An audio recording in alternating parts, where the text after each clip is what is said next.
Good evening and welcome everybody to N Simplex Pachinko. This is Obi-Wan Pez, and tonight we are looking at seeing if anybody has any questions on homework, and if not, we'll open the floor to any sort of really cool discussions we might end up having. So, hope y'all are having a good week so far. For me, it's a whole lot of getting back into the swing of things, getting classes prepped, and eventually going to go into the office, but don't think it's going to be actually this actual week. I know. Oh, I think I probably said it last Friday, but the president of the college wants everybody to come in for a convocation on Friday, and I'm like, oh, 100 and some odd people in a tiny, tiny little room. Yep, sounds great. It's just where I want to be.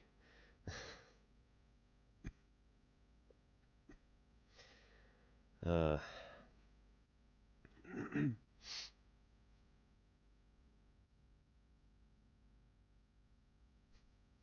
my spouse is like, do you want everybody to actually teach? Because this is how you get people to not end up being able to teach during, the first week of classes. That'd be great.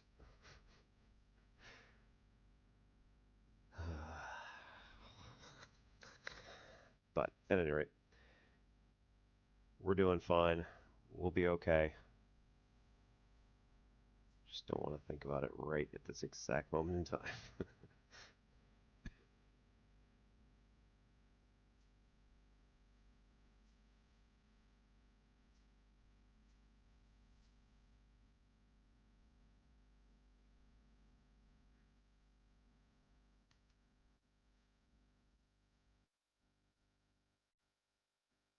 Finnick Potato, good evening and welcome.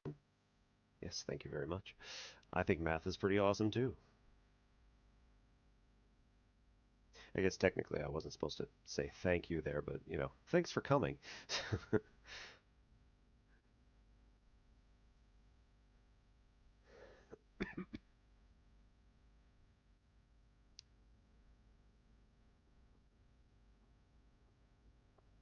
We're getting a lot of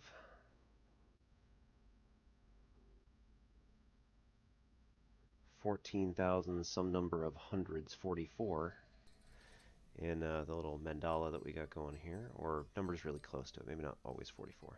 There's the 44 over here. I think there was another one. Ah, nice.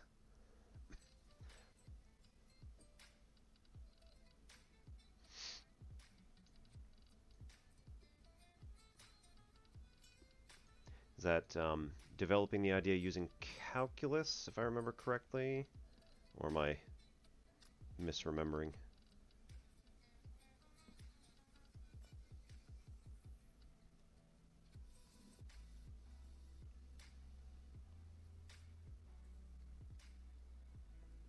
So I think you were working on something similar.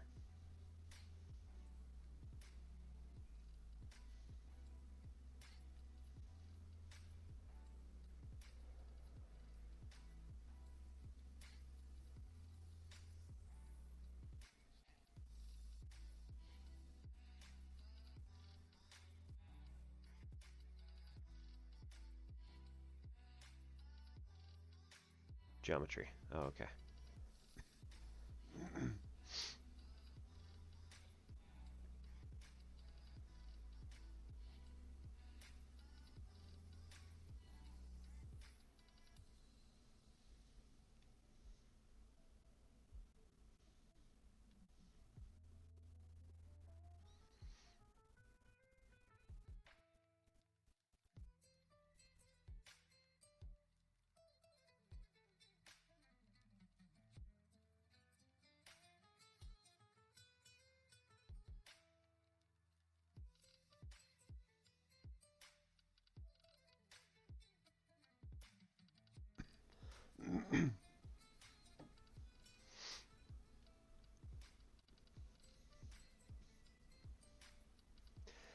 Yeah, in my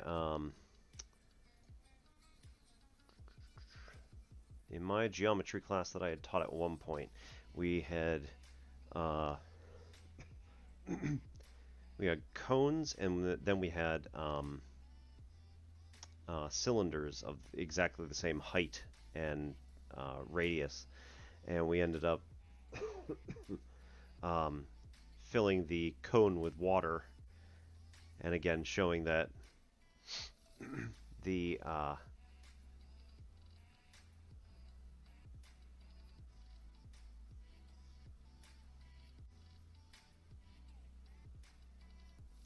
prism and the pyramid of the same type, which again, a circular prism is a cylinder and a circular pyramid is a cone. But they are directly related to each other and off by only a constant. So filling up the pyramid of the same base shape as the prism of that particular base shape, and again, having exactly the same height, was just a fascinating, created a fascinating situation. I had a whole bunch of water, and all the students were like, is he going to spill it?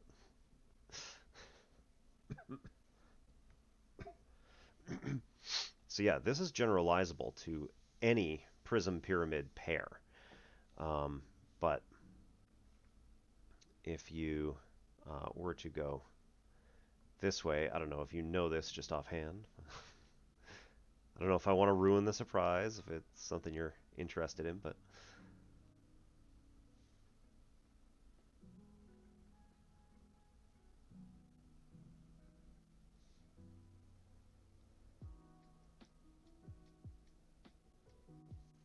of course I'm talking about volume, so that's not what you were talking about before, but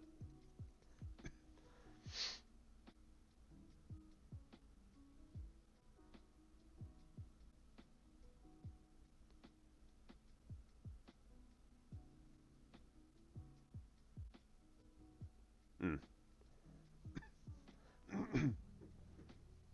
So maybe you will see this demonstration.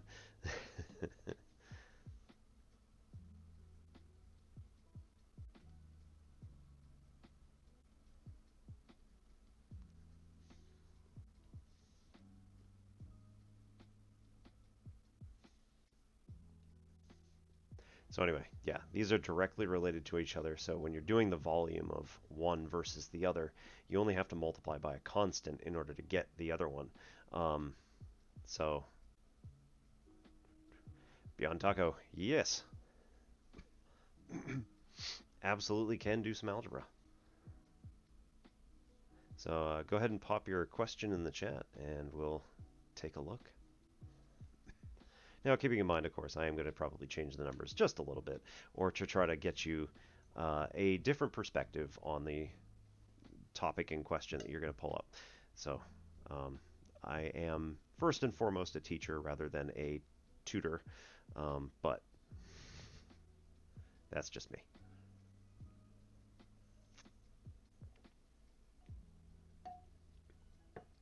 Now, I gotta say, nothing wrong with tutors, but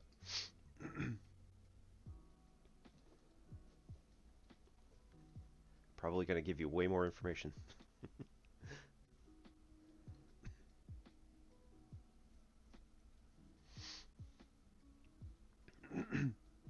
So, right, when you're looking at prism and pyramid, the thing that's going to change between the two is going to be, again, depending on what shape you have.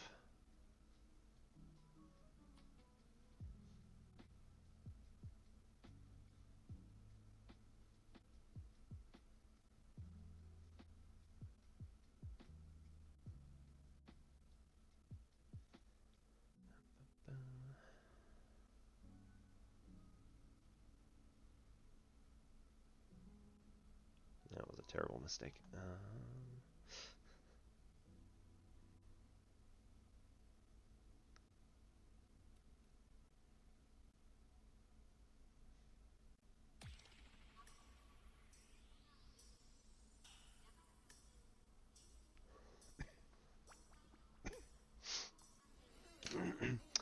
You can use the caret, so that key right next to 6.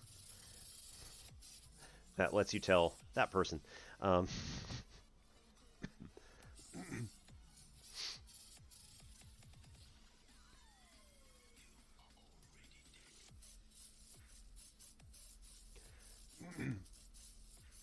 so when you're looking at the prism and the pyramid, the stuff that's exactly the same between the two is going to be this base right here.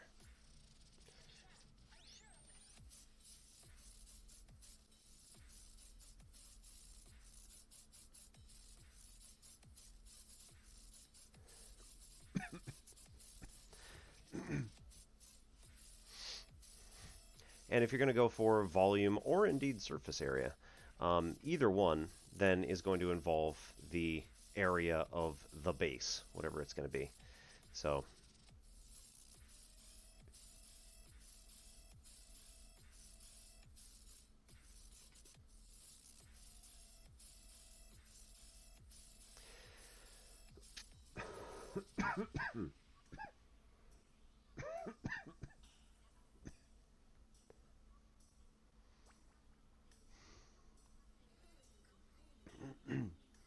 okay, so if you're going to look for the surface area of the original prism, then you're going to need twice the area of the base because you got one on top and one on bottom. And then that's going to be your lateral area.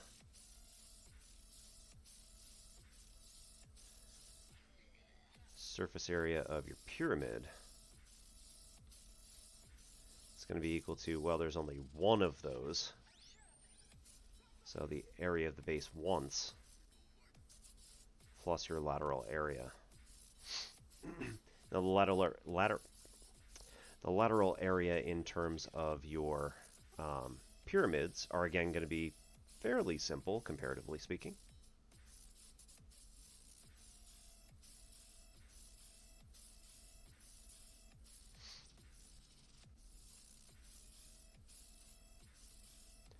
So this is going to be, n is going to be the number of sides.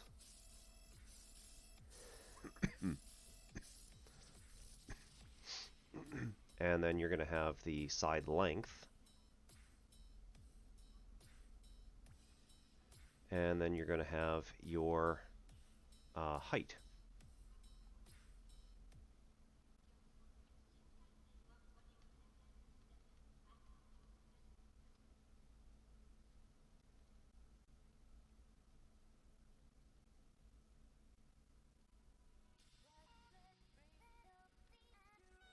So here you've got your h distance here.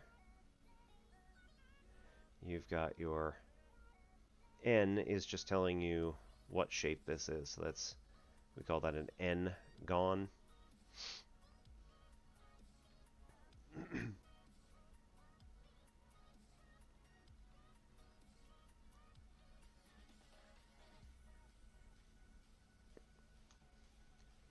All right, this is an n-sided shape or a shape with n sides.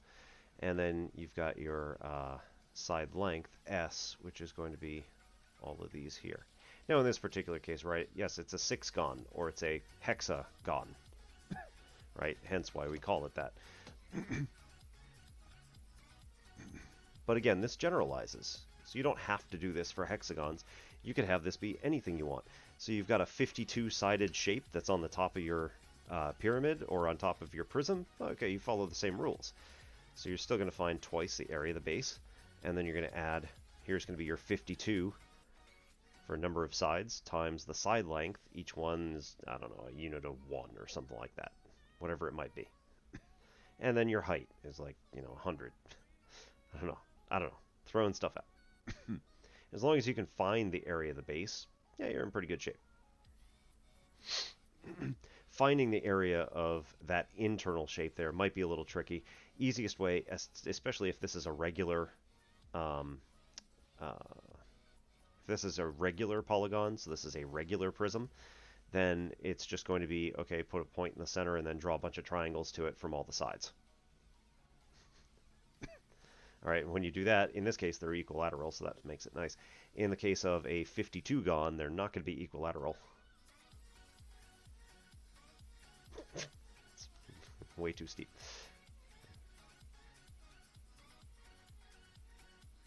Like this. Again, just put a thing in the center. And then draw out to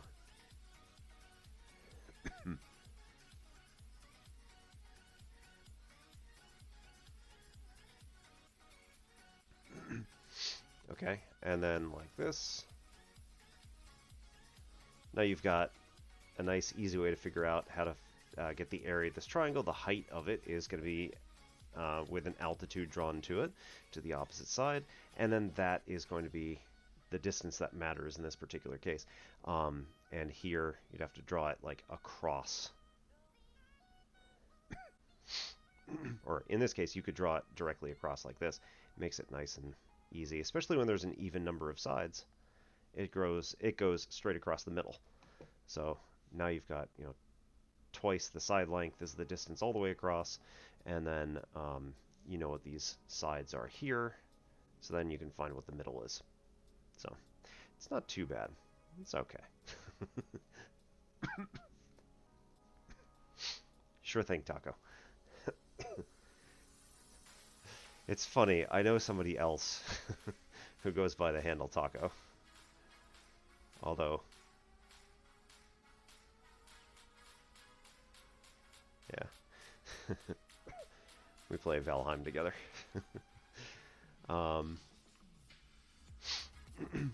So in the case of the pyramid, it's really going to be pretty similar.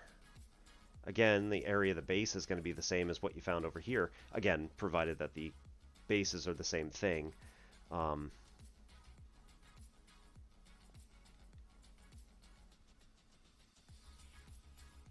Plus, now this is where it gets a little bit different. These are now triangles instead of rectangles. So now you have to find the area of triangles. Well, how do you do that? Oh, look at that. We just figured out how to do it here. We don't know what it is, but we at least know, you know, what it will be.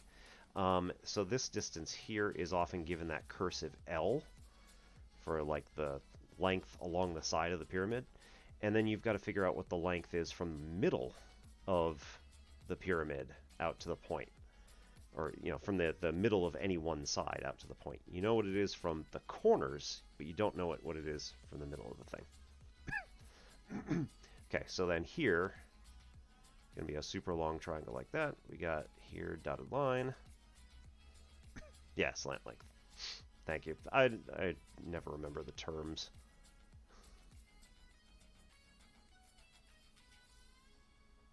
So slant length with this is going to be our L on the sides here. Again, S is going to be this whole side length for each one of those pieces of the hexagon going around. And then here you got Pythagorean theorem. Just like we would for finding out what the height of the triangle is, or the radius of these triangles around the base shape. So here, use Pythagorean theorem again. The only difference is you can't use S. You're going to have to use half S for each of these things. Actually, you would have done the same here, but at any rate. And now you're using L, the slant length of the entire thing, to get this, to get the height here. Although, again, that it's not the height of the, sorry, that's not the height of the,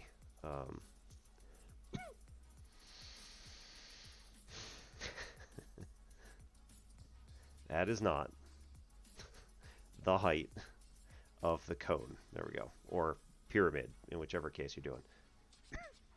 So that's not H. Does that give you a different word? Or is it using a different word for the ones along the outside? I don't know what that is.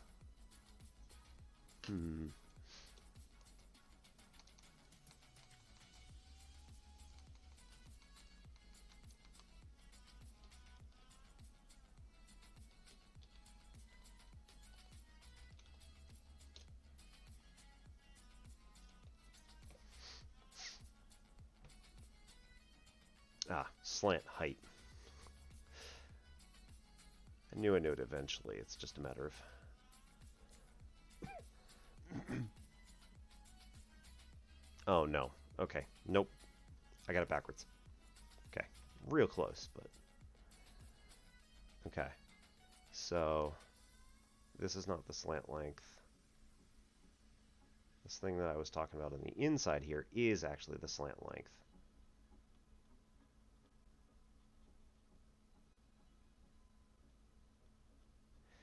This one, L, along the outside, is going to be the lateral edge length. It's my fault for not knowing the terms. Right, lateral edge length is going to be the part that's along the outside. The slant length is going to be the one across the center there. So that's slant height, slant height. Oy. Don't clear canvas, that'd be terrible.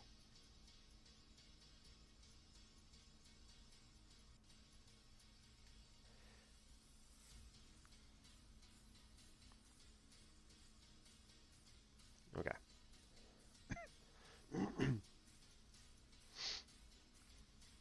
Right, so this would be R here. And what I have termed this would be S. Each of these would be a half S. And then here, that's our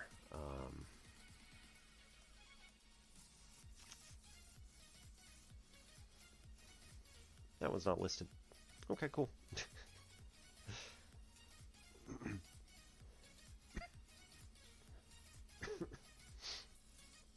All right, so then lateral area here is going to be each one of these things times the number of sides we have again. So then height of this thing is going to be 1/2 S multiplied by, well, it's triangles, so now it's going to be 1/4. Oh, man.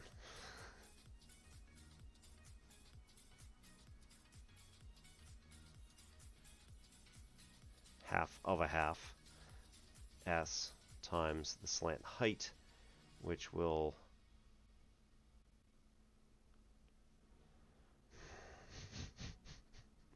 I'm painting myself into a corner here by naming them all sorts of different things. Because the height is going to be the internal height of the pyramid here.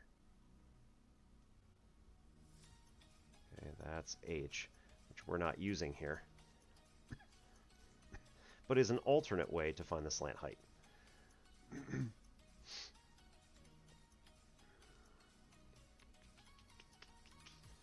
Slant height. Sure. As H. That's a terrible thing to do. Okay, I won't do that to you. Height subscript slant.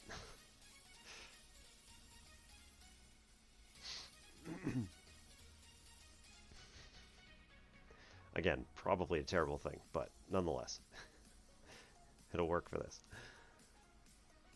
All right, area of the base plus 1/4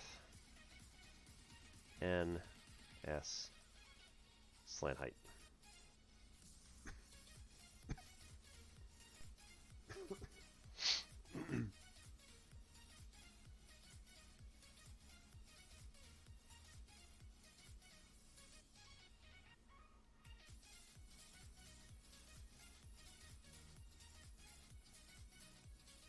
Side length and n number of sides.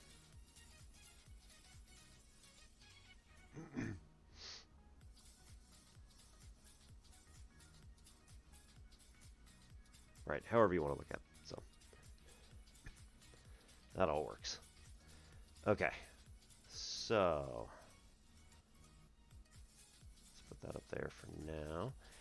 Taco, let's take a look at this one. So you've got 2x to the 4th power plus 17x to the 3rd power plus 8x to the 2nd power plus 1 parentheses divided by x plus 8.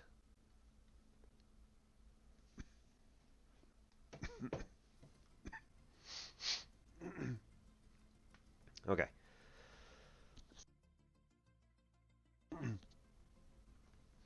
So as promised, I am going to change this, but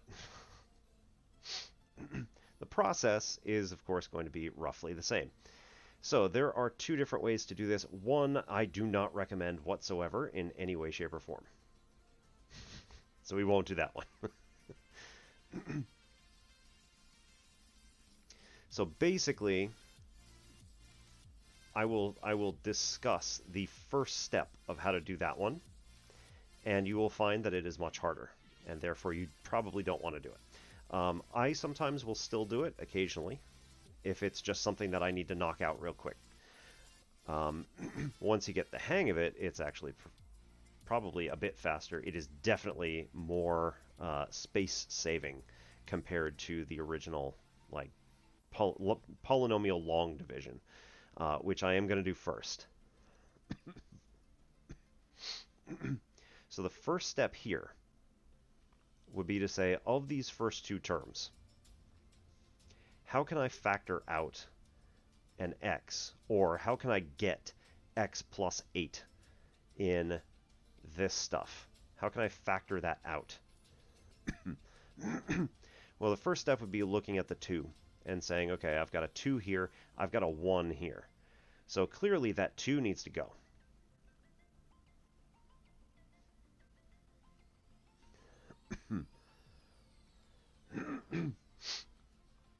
So that means that I need to factor out a 2, which means that I'm going to need twice as big of this thing in my factor that I'm pulling out.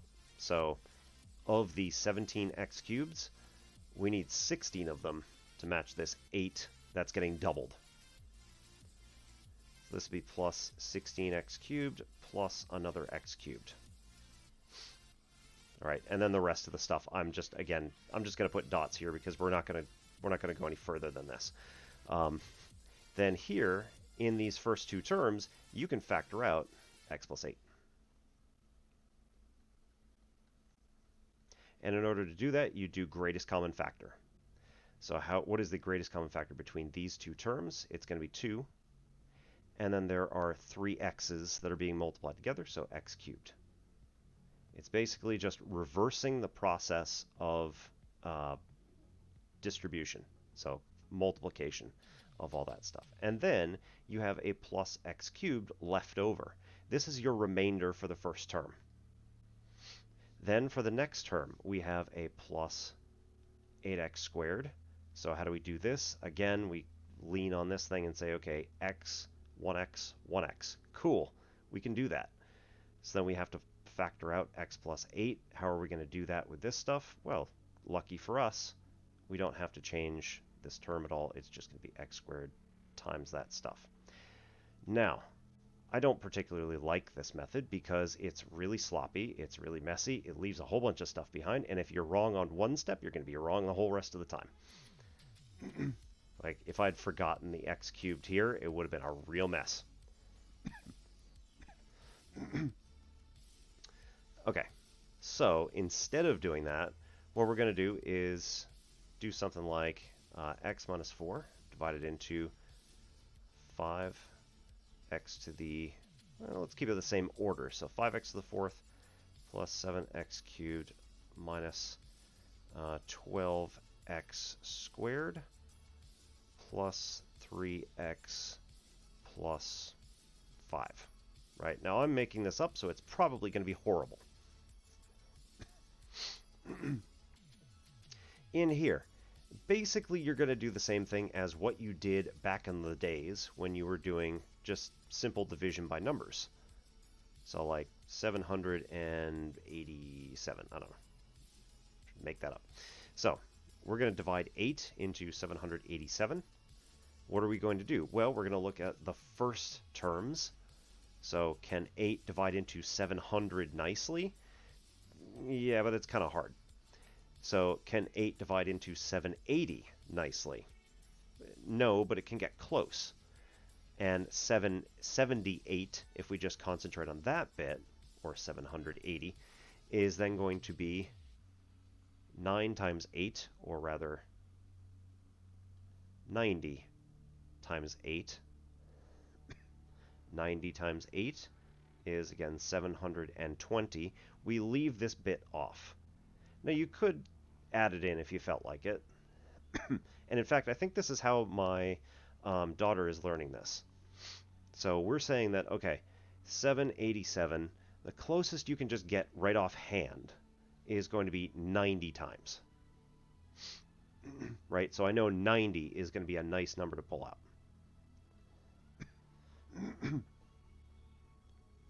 So again, this is going to get us a 720. We subtract it. This is going to get us 67.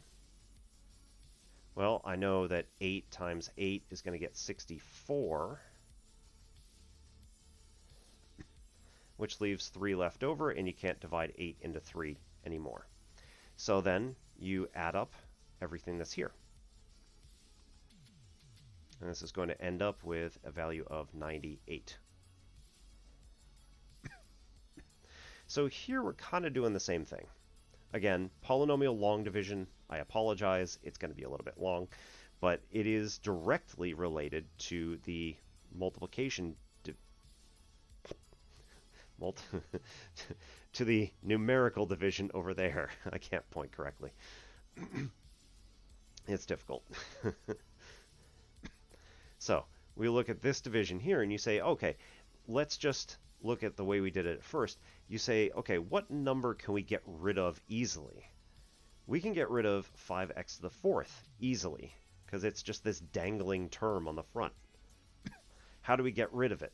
Well, if our x were to be multiplied by some number, right? In this case, 5 will get us 5x, but then we need to multiply by more x's to match the exponents. So 5x to the third times x is going to get us 5x to the fourth.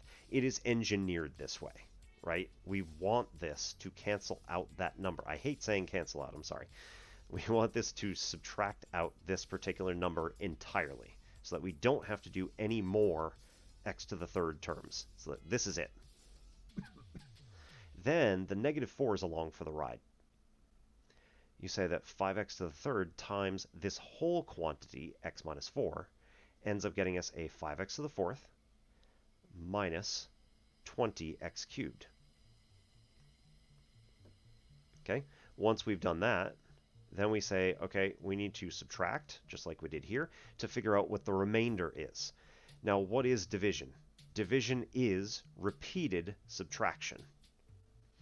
So we're going to repeat our subtraction of x minus 4. How many times? 5x to the third times, whatever x happens to be, right? It doesn't technically matter what it is. We're going to let it be any number we want.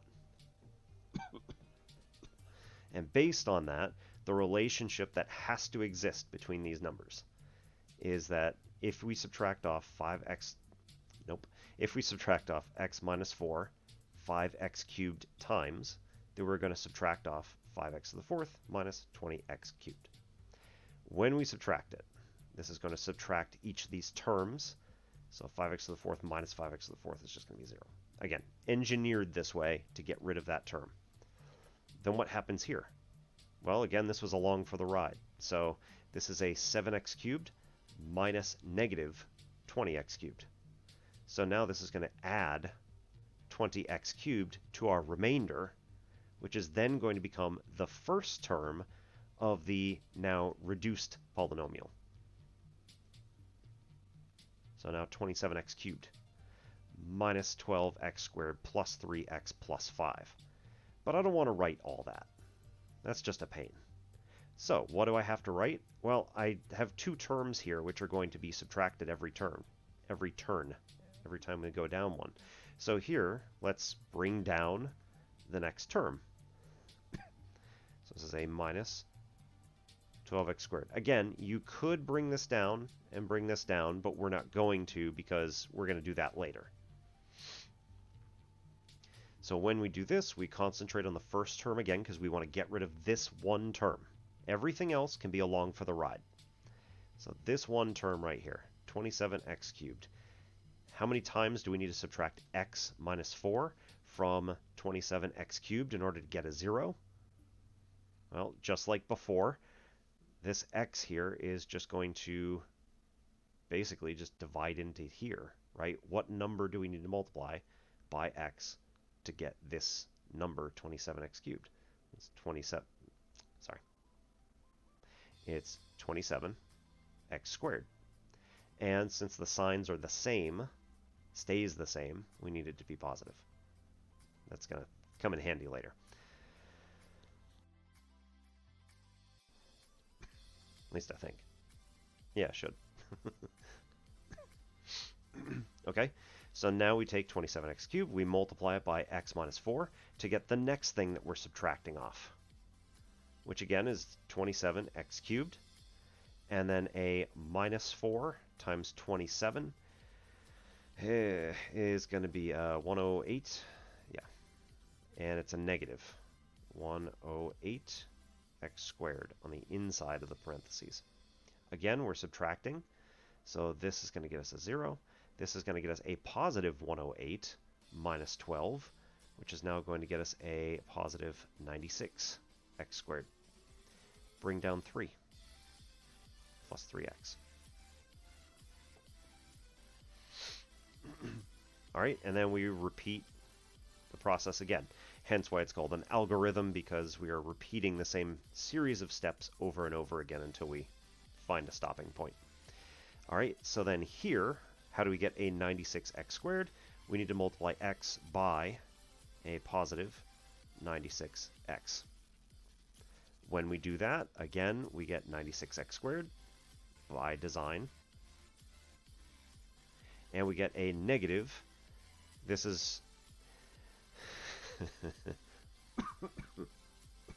You can multiply it if you want, 96 times 4, and you have a calculator, so it's not that hard. But this is also 4 fewer than 100.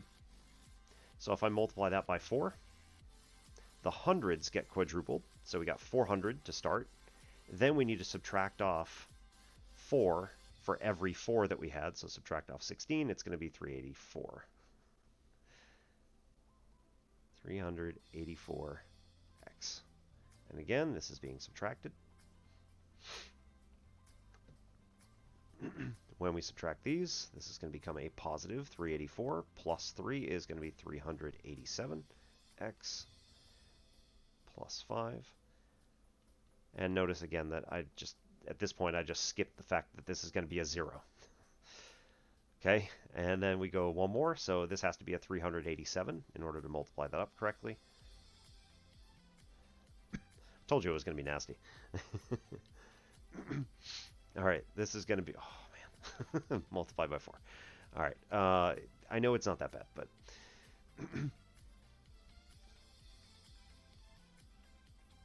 okay. So actually, I can do the other trick. I shouldn't call it a trick. I can do the other multiplication as well, so it's not that bad. So here we've got a 387x minus. Now this number is going to be 387 by 4, which again you can multiply out normally, or you can say that this is 13 fewer than 400. Multiply by 4, you can distribute. So 1600 minus 13 by 4 is 52. Decks, cards in a deck and all that. So 1600 minus 52 is going to be 1548.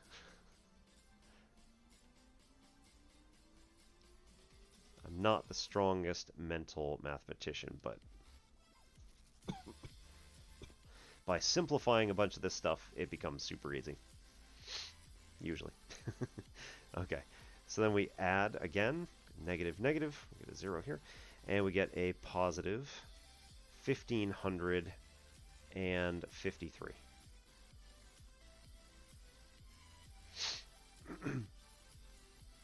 So plus 1553 divided by, because this 1553 can't be divided by x anymore.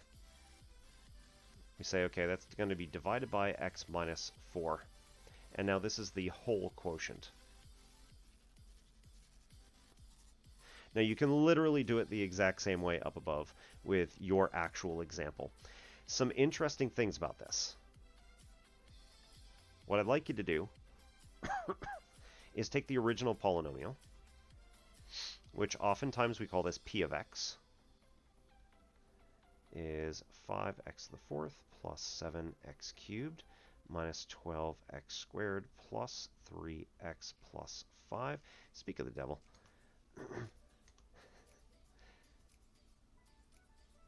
My other friend there named Taco is playing something on Steam and it just popped up.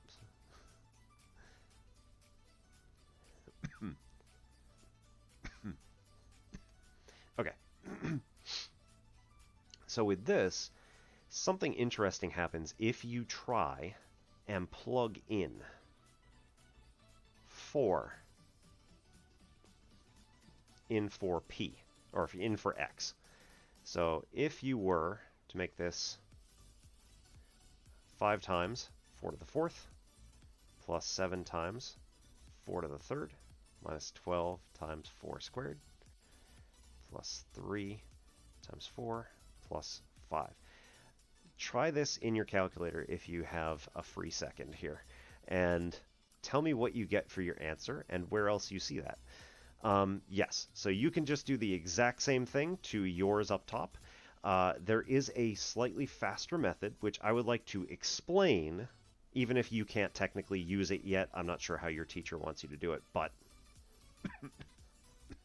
right, long division always works.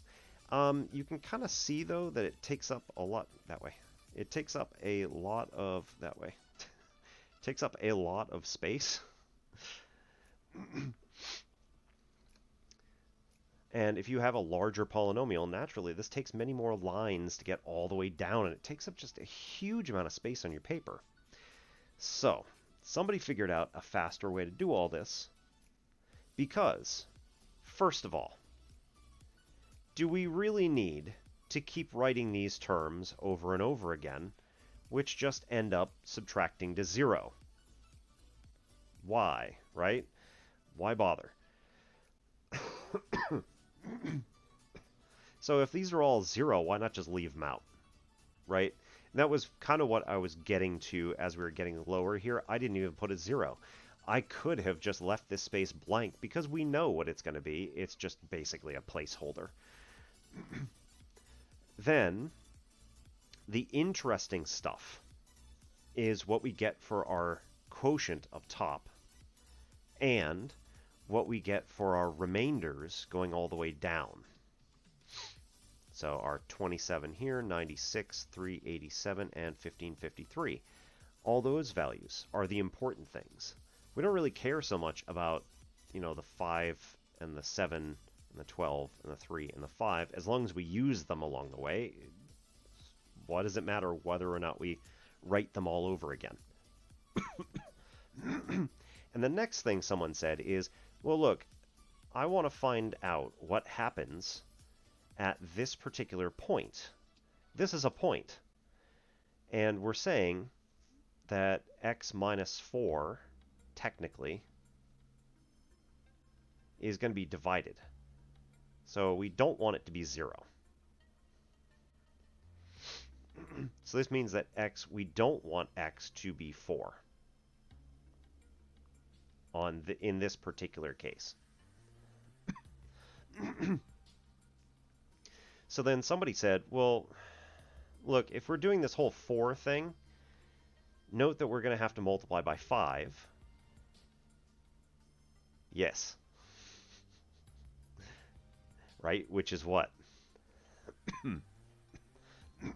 So if we're multiplying this 5 by the negative 4, and then we're getting a negative 20, and then we're subtracting it, that gets us back to a positive 20 again. So why are we doing this negative thing? Because we're just ending up multiplying double negatives, which get us a positive. So somebody said, all right, you know what? For all this shorthand notation, we don't need this. We don't need this particular multiplication of a negative number to get us something which then gets subtracted. Instead, we can multiply the 5 and the 4, right? The 5 and the 4, and then get us positive 20, and then add to get us 27. And then somebody else came along and said, well, why do we even need to write the terms of all of the polynomial pieces? I know what it's going to be, and if all of them are listed there, it is going to get me 1 degree lower. So starting from x to the 4th and going all the way to a constant, our solution, our quotient, is going to start from x to the 3rd and go to a constant. In this particular case, there is actually a remainder, but again, we know what the remainder is going to be. So some enterprising fellow said, you know what? We don't need to put all of this stuff here. You could just say that this is going to be 5 for x to the 4th, 7x cubed, negative 12x squared, 3x plus 5. Now, as long as you remember what these all are, or that the bottom part is going to be a constant, then you're in good shape. We don't have to do all this stuff. And we say here, we are looking for the 0 when x is equal to 4. Now, you might say, well, you said it was not equal to 4 over here, right? Yes, technically. What we're saying here is that we're going to divide out the factor x minus 4. If we divide out the factor x minus 4, now we're going to get the quotient, which is going to be the remaining parentheses. So here what we do is the same stuff we were doing over here.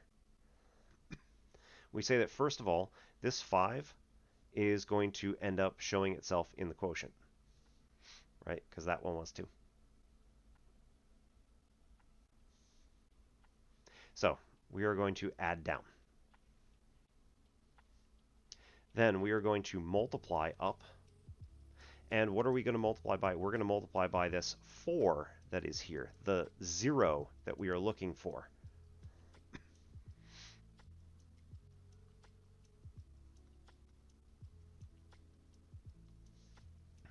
This is the 0 of the polynomial that we're looking for in this particular case. So we're going to multiply by 4. That ends up getting us 20. We're going to add down again. This gets us 27. We're going to multiply up again by 4. That is going to get us 108. We are going to add down, which gets us 96.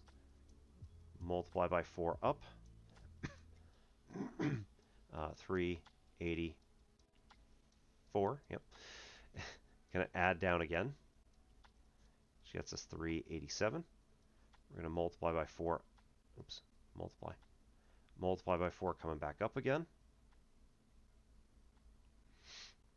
which is 1548, and then add down again, which is going to be 1553. Now, how much faster was that? Right, as long as you know what it does, as long as you can do our polynomial long division here, then the thing over there on the far side is called synthetic division, and you should be able to do this much faster than you could do any polynomial long division. But again, you need to know how long division works in order to really understand how and why synthetic does what it does. So again, all these little pieces go in, and we say, okay, again, we don't need the degrees of the polynomials because we know where we started. We have every term going down, and we're only going to divide by one term, one place. So that's going to be what happens when we get up there. So all of our degrees are going to be reduced by 1. Then we say that, okay, well, we don't need this negative thing. Actually, before that, we don't need to write these terms because they're always going to be 0. And then the term that remains is always going to be the opposite sign as what we had here. Because whatever we had here, the multiplication is going to get us this value, and then that's going to be opposite. So if it's always the opposite of whatever we just had and we're subtracting it, then why not just add them? So yeah, add down, multiply up, and continue. And then as long as you remember again that this was x to the 4th that we started with, and this is now going to be x to the third that we end with, then we can do the rest of them. So the quotient here, 5x cubed plus 27x squared plus 96x plus 387 plus 1553 divided by x minus 4, parentheses, is being multiplied by x minus 4 because we just factored that out. No problem. So yeah, the 1553 thing, this is what's called the remainder theorem.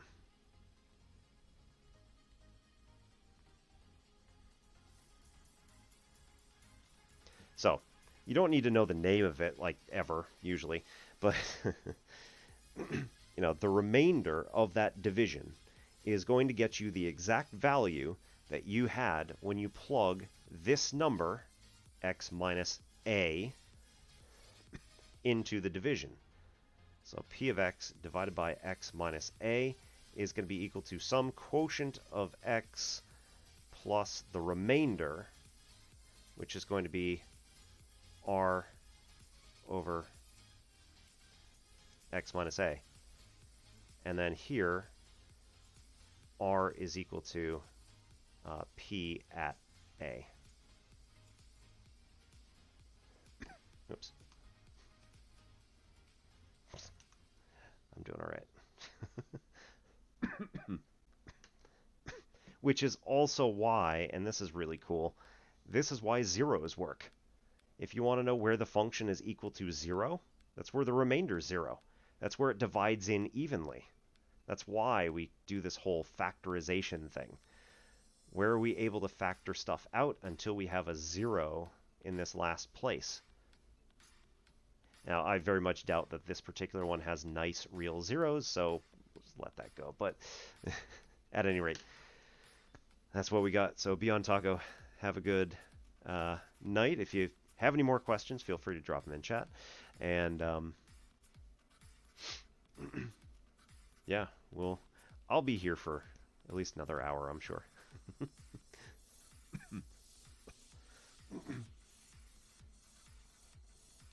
All right. Anybody else have any other questions? Yeah, thanks.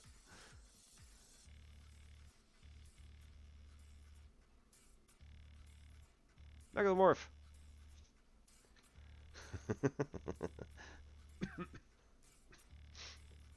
I mean, quite honestly, I think it's more healthy if you know what you're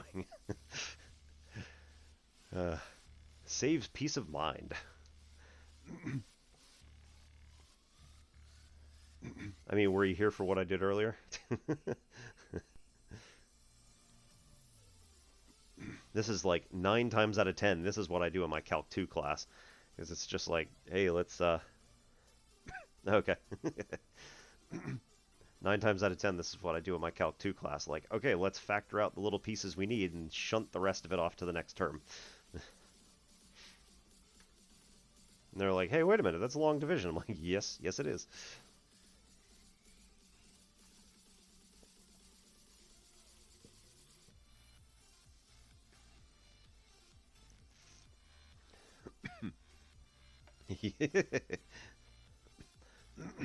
I mean, it's more succinct in that I can still use less board space.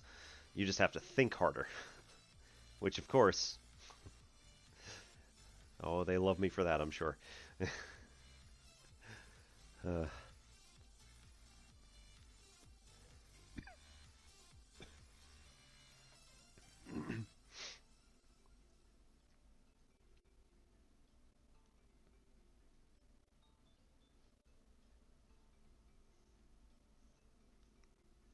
Yeah. That's the other problem, is it has to be linear. At least, you know, anytime I've ever done anything. Because otherwise it's just a mess. I mean, technically, I guess you could do it by multiple terms, but again, it's going to be really nasty. Then you got to keep track of stuff. Who has time?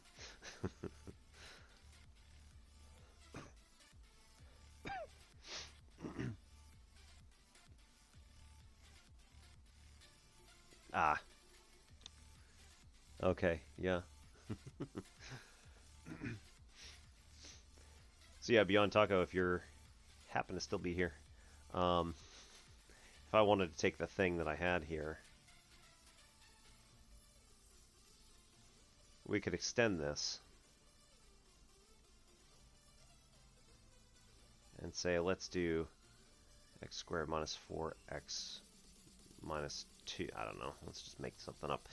And we could say, okay, same thing. We want to get rid of the first term. That's the one we care about. How do we get x squared up to 5x to the fourth in order to divide that, or sorry, in order to subtract that out? Again, you're going to multiply by 5x squared to make that work.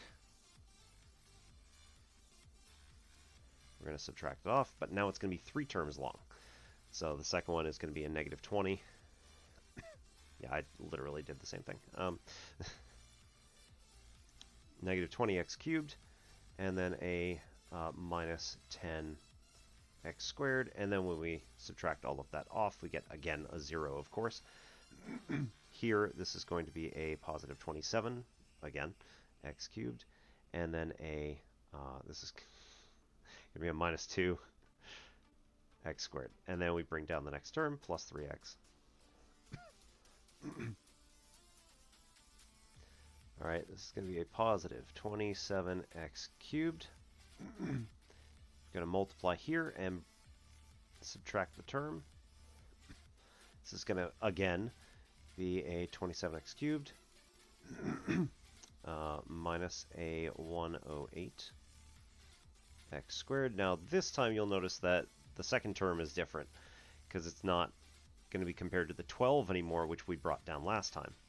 It's now compared to the 2 that we had, which already got, because the 12 already got altered by the negative 10 here.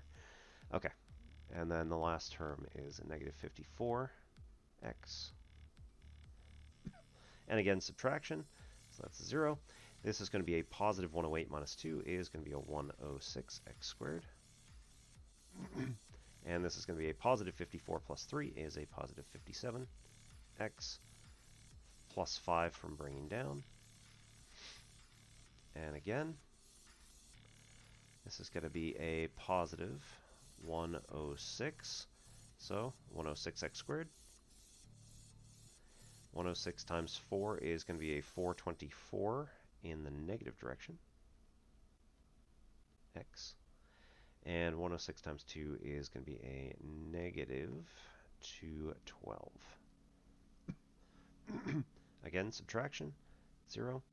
Here we end up with a 424 plus 57 is 481. And a positive 212 plus 5 is 217. Now in this case, our remainder is going to be 2 terms because we can no longer divide x by x squared.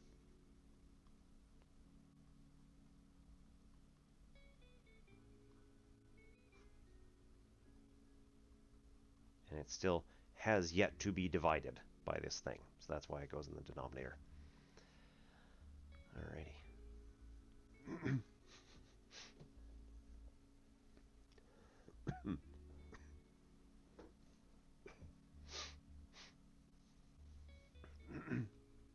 So yeah, why not, right? That's going to mess things up, though, because...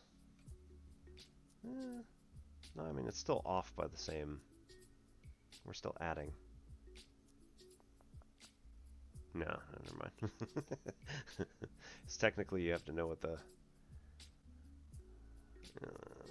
anyway.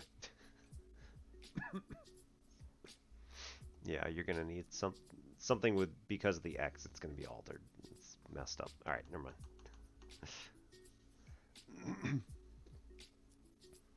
Alrighty.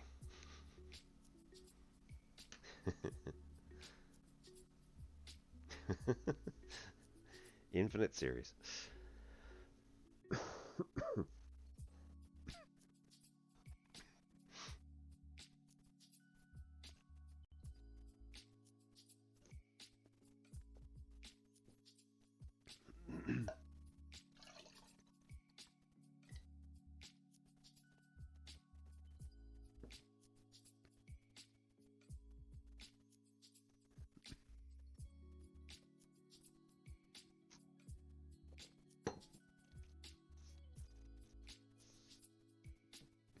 All right. Any more topics for discussion tonight, anybody? Got plenty to talk about, of course.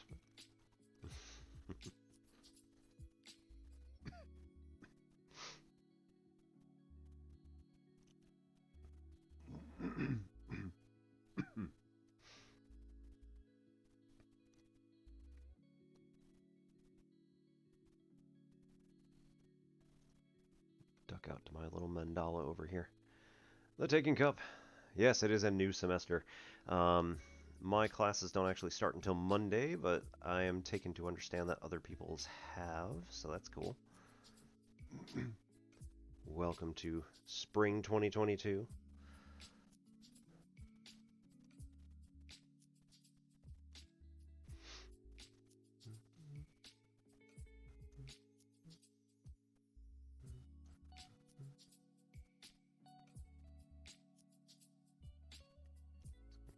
If we do that, so that's not going to work. This one's going to branch though. So 883. Oh wait, hang on. No, 441 is going to branch. Okay,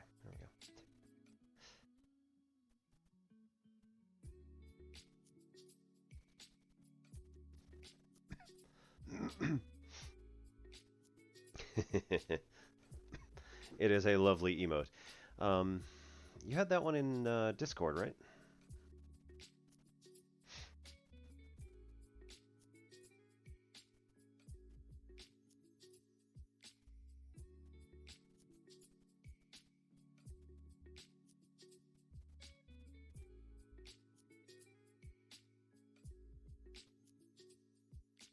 Hmm. Yeah, okay. The GIF, yeah.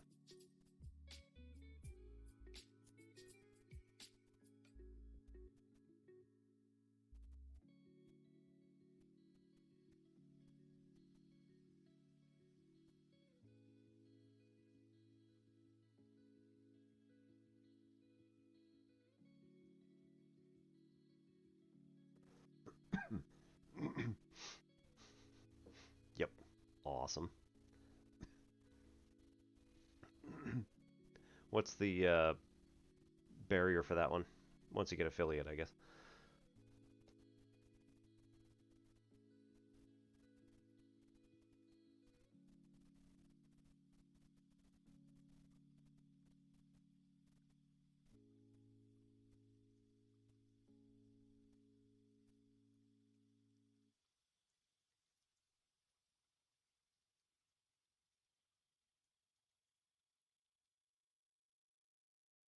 Oh, okay.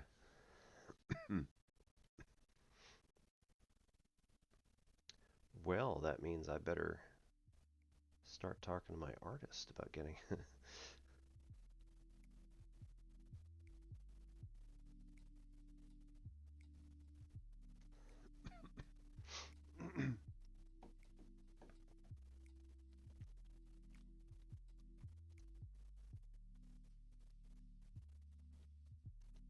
Yep.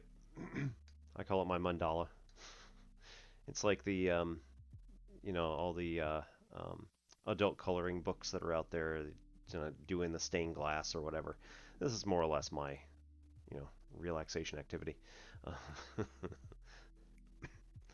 have done this at least partially on paper.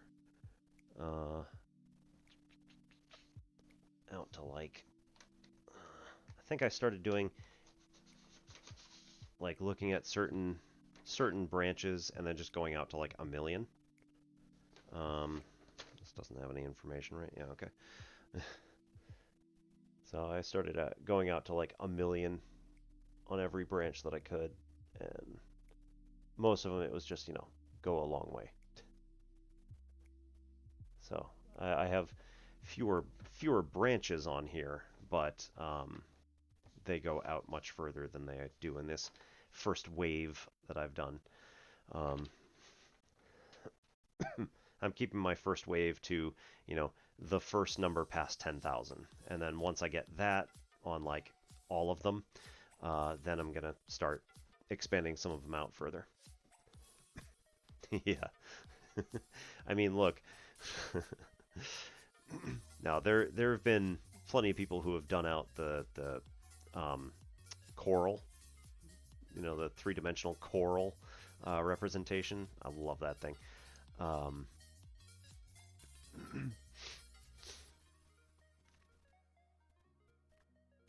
and I've done like every actual number out to 1,000,000 or something like that.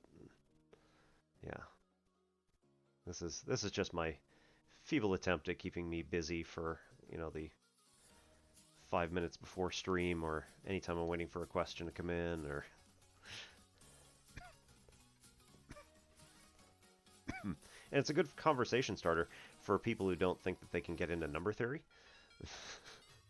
It's like, hey, you could do this. This is super easy. Just come on over, put some numbers down on a piece of paper. Like, you got it. You can do this.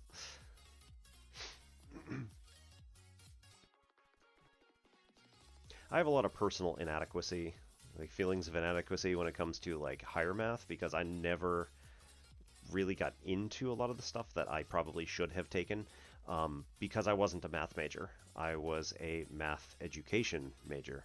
And so I didn't do a research project. I didn't do, all this other fancy stuff that like my spouse did when she was a undergrad. She did topology, right? I didn't take topology at all.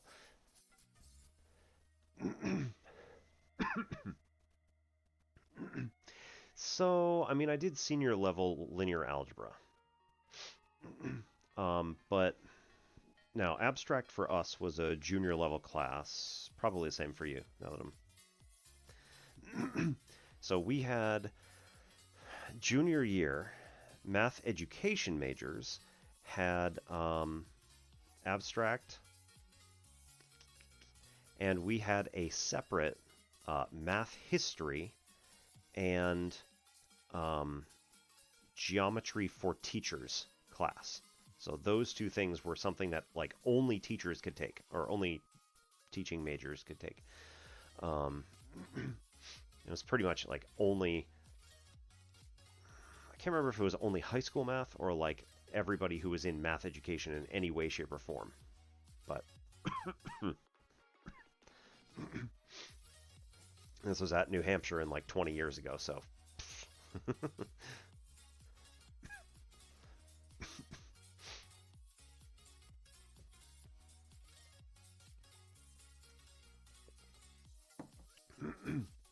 Yeah, so like she and I took that class together. That was kind of interesting.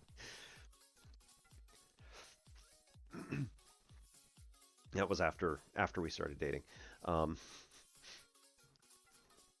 So there were many times where I just come in kind of like PTSD from my room and like sit down on her bed and just say, you need to help me understand this because it makes absolutely no sense to me. So the other problem was that the guy that we had was who she had for her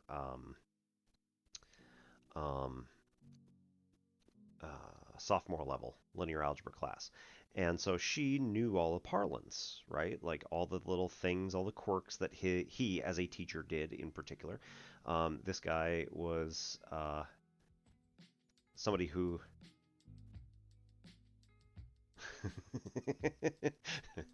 touche.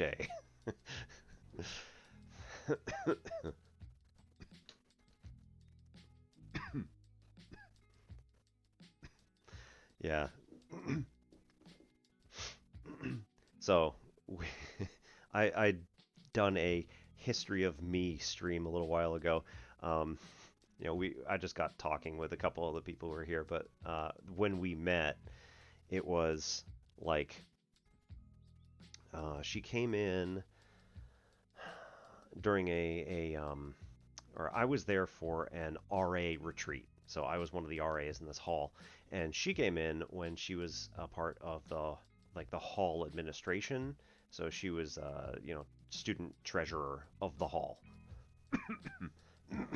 So her team and my team needed to meet in order to understand what our jobs were and make sure that we just had good rapport and stuff like that. So we all there were four of us and four of them, so naturally we just kind of sat in a circle and rotated and talked for 5 minutes each. So it was a nice little thing. So we got to talking, and she was like, "Oh, I'm doing this thing. What's your major?" And I was like, "Oh, math education. I really like doing math." And she's like, "Oh, he likes math. That's kind of cool." And then she was like, "Oh, yeah, well, I'm dual majoring in math and theater." And I was like, "Oh, that's cool. I'm into da da da da, and I sing along with the score to Les Mis all the time." And she's like, "Math and theater, hey?" Then 5 minutes later, or toward the end of the conversation, I was like, "Oh yeah, me and my girlfriend," da da da, and she's like, but that relationship did not last, and this one did. So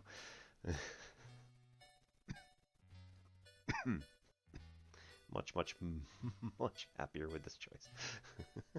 Yes, she totally hatched an evil plan to get my ex to dislike me. No, no.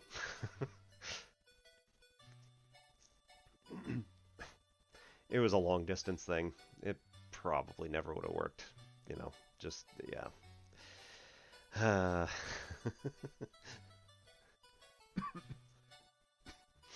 Or it became a long distance thing. Um,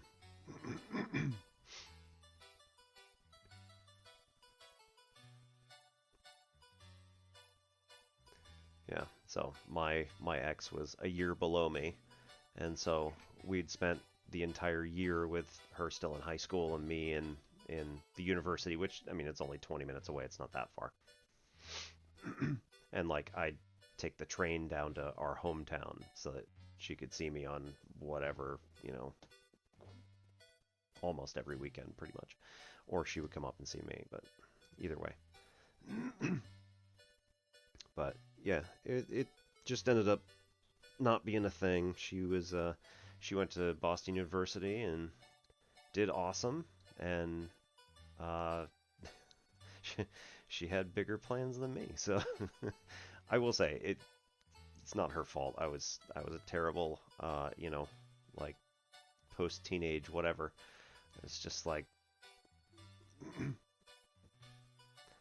she wanted to be in the big city and I didn't, and she got to the big city. And I was like, all right, well, we're not very communicative, so I guess you're absolutely correct. This is not going to work. But all things considered, it went much better. You know those relationships. Yeah. I mean, realistically, I would have had a lot of fun had I gone to literally any other university and like been in a city or like much closer to a city than Durham, New Hampshire, because because that's like 10 to 20 minutes away from uh, Dover and Portsmouth, which mm,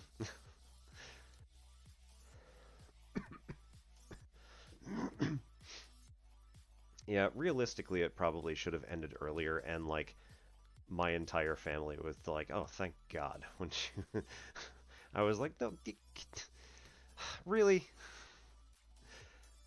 Just like she wasn't that bad. They're like, "Dude."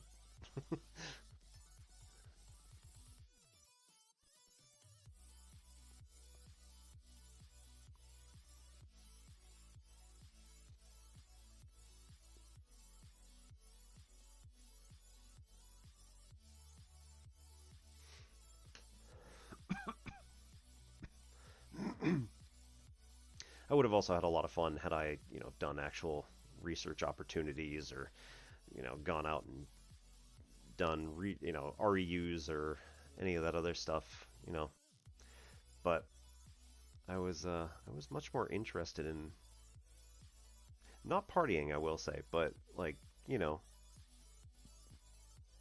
gaming and just having fun with friends and partaking in all of the shenanigans that we had on the college campus.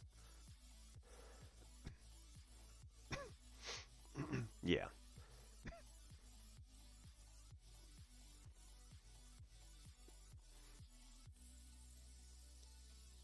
Yeah. Like this relationship would be great, no matter what happens. Yep. Math and video games. That's pretty much what happened. But yeah, so this professor, and I have mentioned this, so anybody else who has been here before, I do apologize for repeating myself, but this professor got his PhD, quote, in the 40s, and this was, early 2000s. And he would sit in the front of his class. He had a hair that was kept in a ponytail and went pretty much all the way down to the bottom of his back. And he would sit on his table like this, put his feet up, and say, "All right, well, what is it that you all know about, this particular thing?" And he would try to solicit all the things we were supposed to, have figured out from the homework or read from the book. And, somebody was like, "Oh, something about the coordinate system." And he goes, "XYZ stuff." Okay. And so, like the entire semester, anytime you wanted to refer to coordinate system, it was XYZ stuff. So he had his own language in which he constructed all of linear algebra, which is fine if you understand the basic ones, but I did not. So, coming up with span and all this other stuff, like, I sort of understood it from sophomore linear algebra, but, like,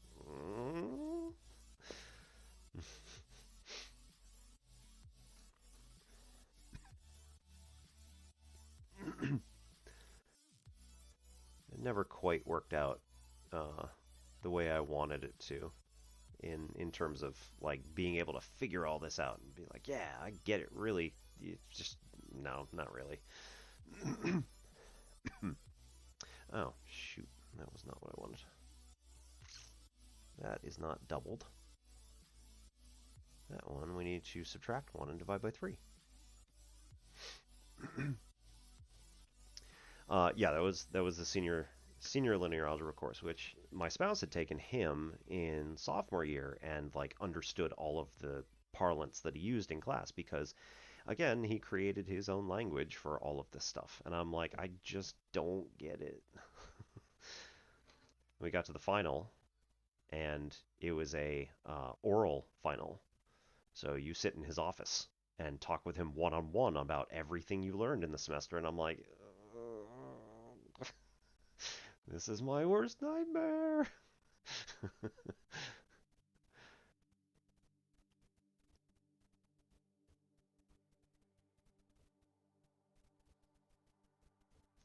Did I just commit a faux pas?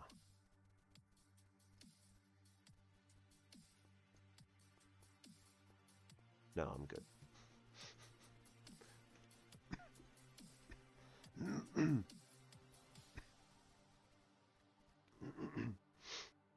But yeah, it was, oh man, the way he structured the class, like, it was really cool if you understood it.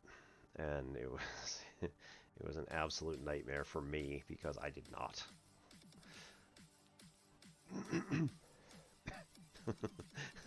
One day I come home from my job here, and I was like, I just made this awesome connection in differential equations, and I was watching this guy's video. It was Professor Pavel Grinfeld, who did the Introduction to Tensor Analysis and Calculus of Moving Surfaces. He also did a YouTube series on um, partial differential equations, which was a part of the Lemma summer program at Drexel, I think. Drexel? Do I keep doing this?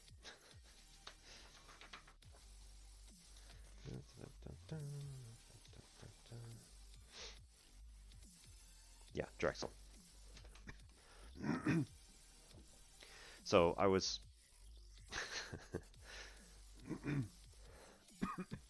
So I was watching the lectures for partial differential equations, and I made this awesome connection um, where he was doing um, he had swapped the motivation for um, what is my unit 3, which is all of the linear algebra stuff. He swapped that into where my unit 2 was, and which is the second order differential equations. So you do in his class, you do first order differential equations, you do first order systems, and then you do second order. In my class, you do first order, second order, first order systems toward the end. Then you got the Jacobian and all this other stuff, and it gets a little messy. But he says, and here's why we're doing this.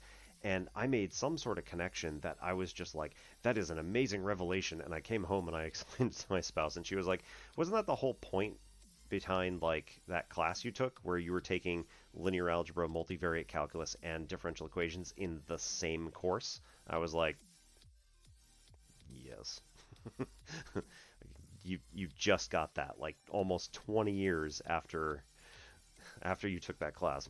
Yes.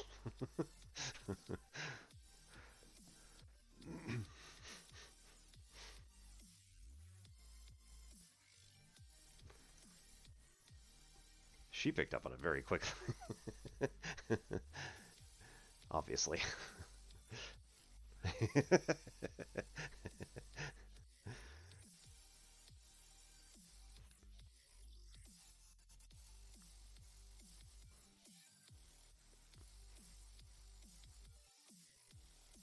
Most people are very happy that they have.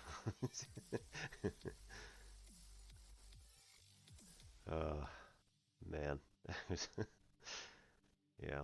It, whew.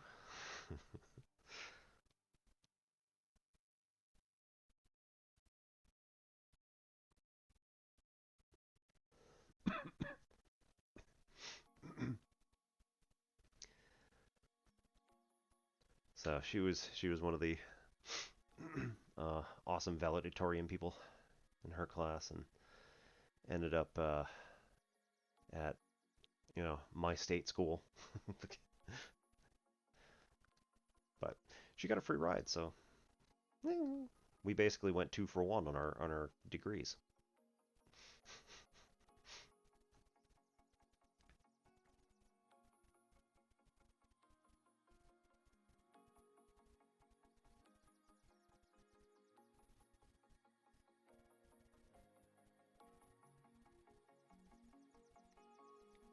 The hell?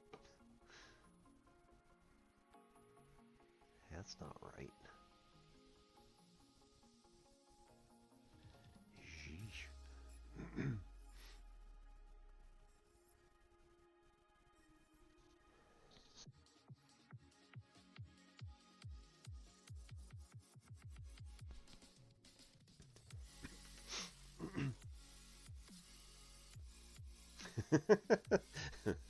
Yeah, I basically applied to 5 colleges, and 3 of them I should never have even bothered. And the other one was like, yeah, we probably would have accepted you had you been a little more, had you done a little more challenging coursework in high school. And I was like, so then I ended up going to the state school, which, again, due to the fact that I did, I met my spouse. So, so clearly, everything worked out just right, or at least in a very extremely fortuitous sort of way.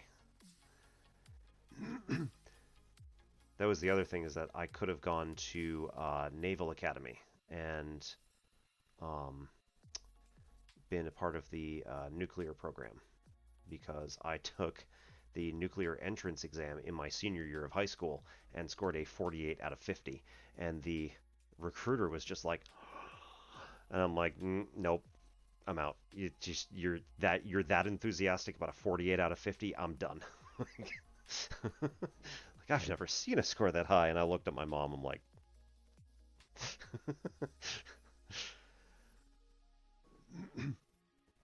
which is too bad because again, it would have been really cool, and would have been in the nuclear. Probably would have been in, nuclear sub engineer or something like that. But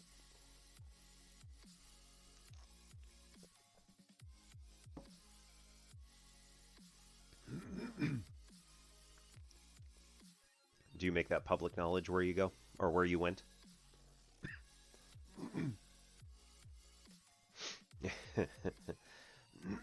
Yeah, totally. Could have been president.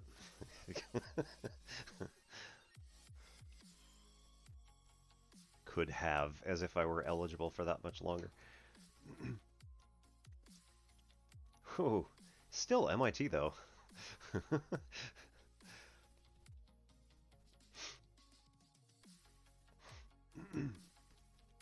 Yeah, one of my coworkers went to MIT for um,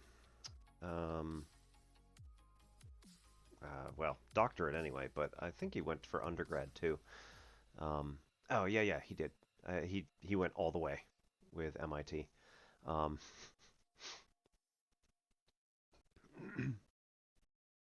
that was in the 70s though, so long time. One of my coworkers. He went for physics, but he ended up doing a whole bunch of. He did astrophysics. Ended up going and working for Goddard for several years, and then started working with us at our 2-year college. And I'm like, why here? He was like, actually, it has a really good reputation. I'm like, oh, okay. And like, we serve a lot of the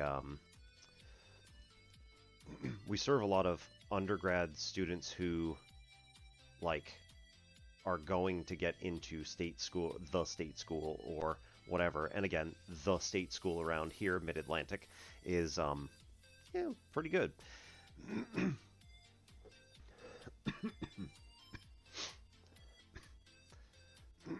And so like they could go to the 4-year school, or they could just go to our 2-year school for 2 years and save a whole lot of money.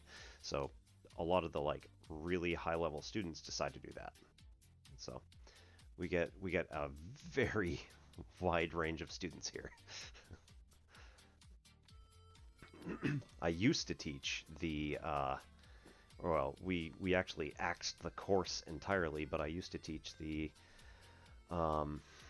yeah. I used to teach our developmental students whose course now is in the continuing education department and no longer within the mathematics department. Like it was the like absolute lowest level that we offered for math. Like you could go to a lower level, but anything pre-algebra was a part of continuing ed. So they were like, "All right, this is algebra 1. Cool, we're taking it." And our dean was like, "Take it."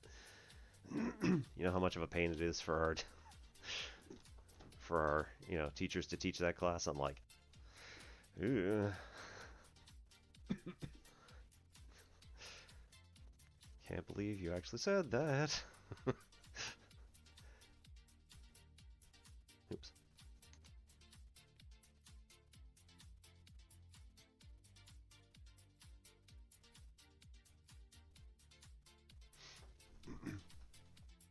All right, 1 second here.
It's always fun when you realize that you make...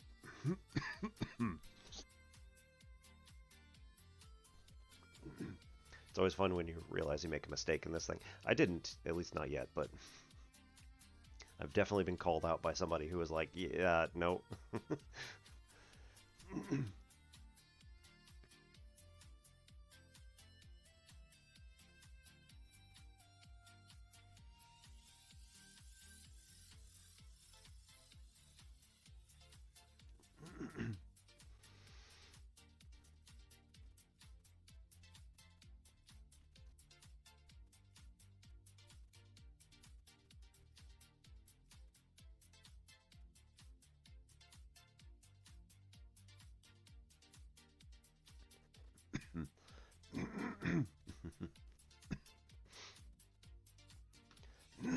Well, the person in question was just like kind of passively doubling them in his head over and over again as I was doing them. And so when I did, wrote out some number, he was just like, that's not right. And I'm like, oh, yeah, huh.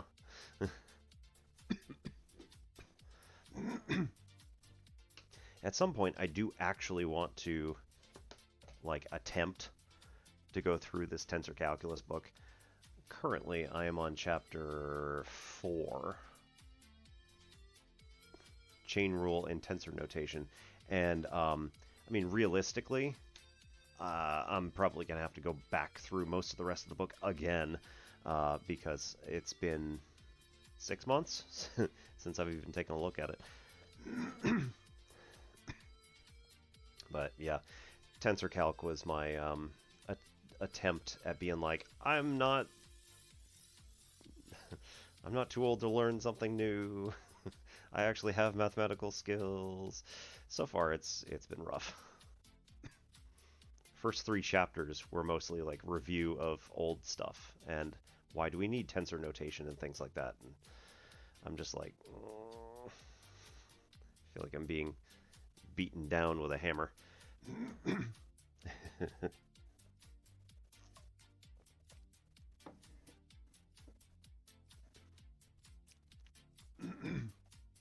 I mean, like,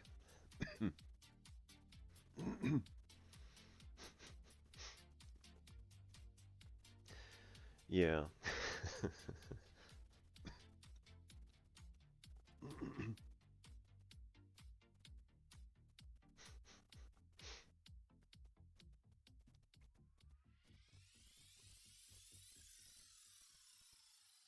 Like, I haven't even gotten that far, so I'm still on the very most basic, like, here's how we're going to use tensors. Like, yeah. It's just basically writing everything in code. It's a pretty safe secret code because no one's going to figure it out.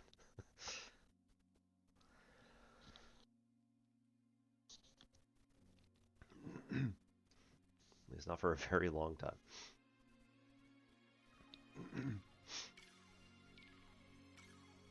Yeah. I can totally understand that. Alright, that one's divisible by 3, so that is going to be locked out. Which means it's going to be this one now. Make this a new number.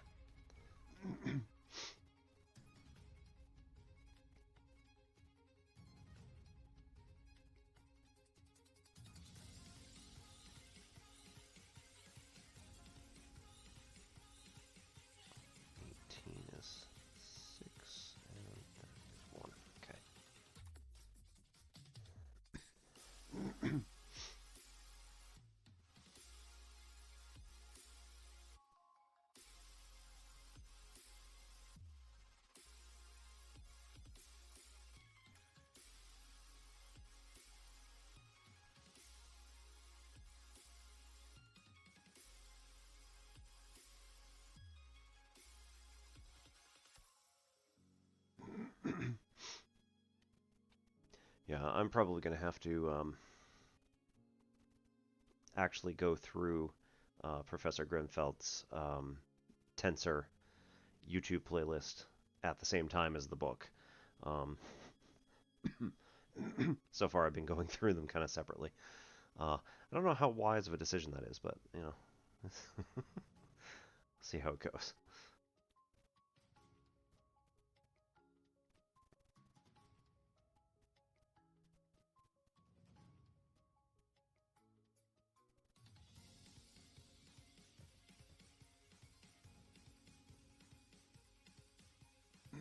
Yeah, I mean, I have done every single one in the book thus far that I've been able to decipher. I should probably find like other people's class notes and all that stuff too. Two curbs. Good welcome. Yeah, good welcome.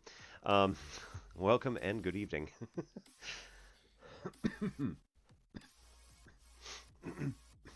So I just basically call this my mandala. So if you've ever seen an adult coloring book, like the pictures, intricate pictures of flowers or stained glass windows or whatever, angels dancing on the heads of pins and stuff like that. Um, this is my version of that. So I'm not like really trying to gain anything other than a distraction, time waster, and like maybe just drawing something. As it stands, I've got a pretty nice little tree slash coral reef going. So, it's about where I got.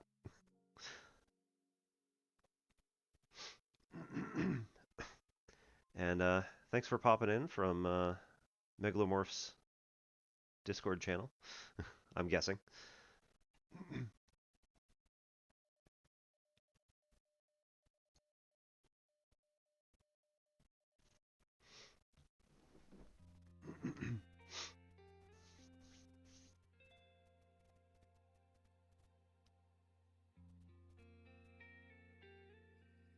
Mm.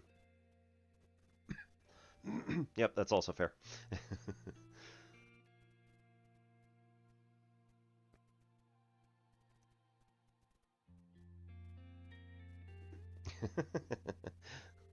No problem, Megalomorph. Definitely take your time, and definitely, when you're feeling up to it, because, oh man.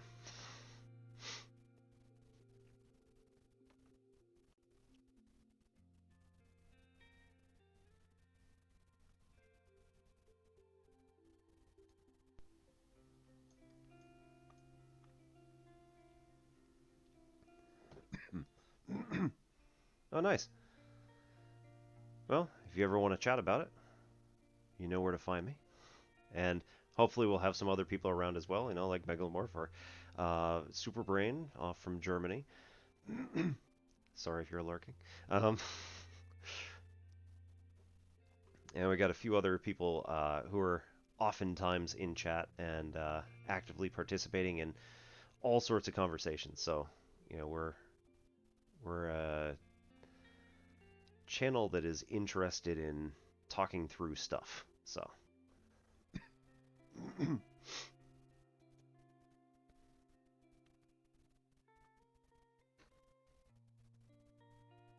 Are you taking any particular mathematics right, like this semester, or are you a professional or something?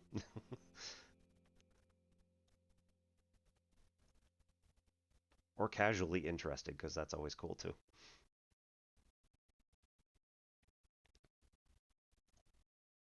Just a hobbyist. Nice.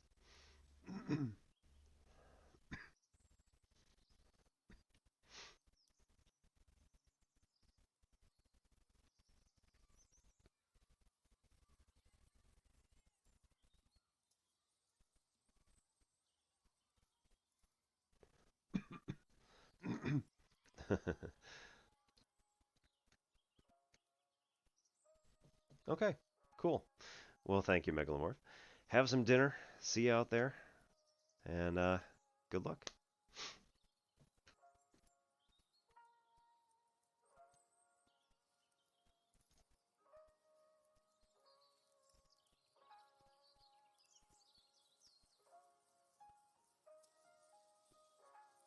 Okay. So, lucky for you, I have a rectilinear grid. So,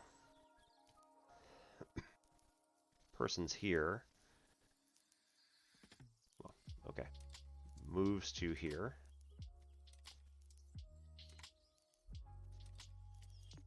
Orthogonally adjacent or all?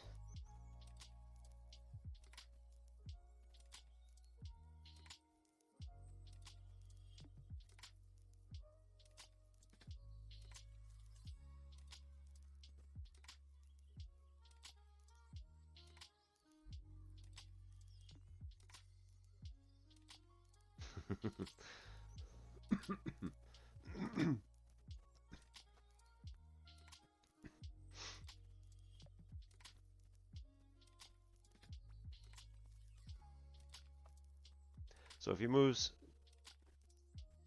yeah. So if he moves one space, had no stones out there to begin with, and then moves one space, all 9 or all 8 surrounding that person are now then covered with stones.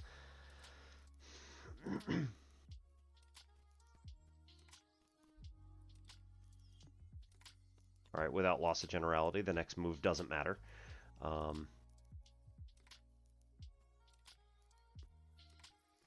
Right, so I mean, if you end up just going around in like spiral, ulam style,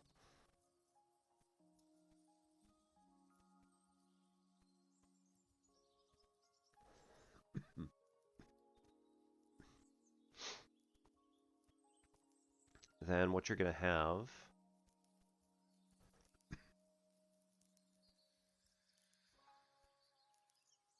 I mean, literally, you can just do cricket style back and forth between two, right? And that covers the least amount of distance. I mean, overall distance. And it drops the least number of stones outside of your squares.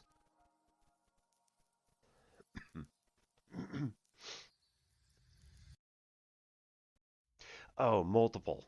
Oh, right. Ah. I was thinking that it was just binary, on or off. But yes, that also makes sense. Okay. Okay.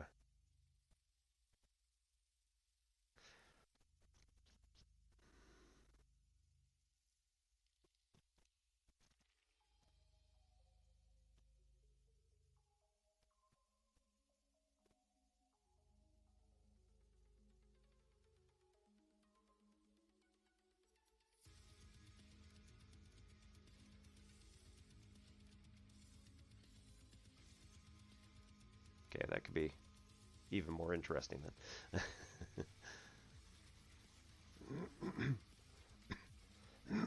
Because if you're just going back and forth, all you're doing is picking up ones, right? And that's kind of boring.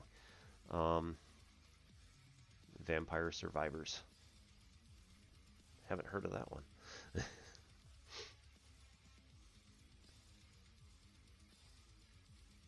So if you go here, you're going to drop one on every adjacent space.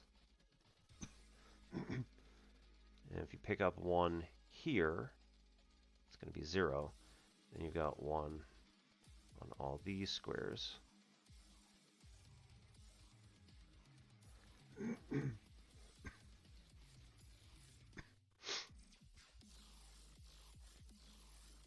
Okay, if you move up, it's going to be 2 picked up from there, which is going to be,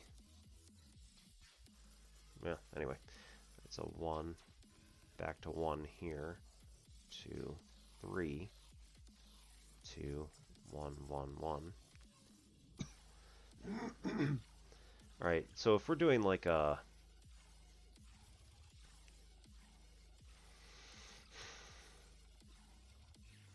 gradient style thing,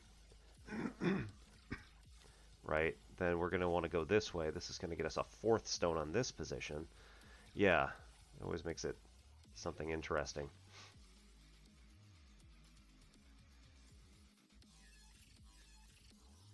Oh, wait. Jen.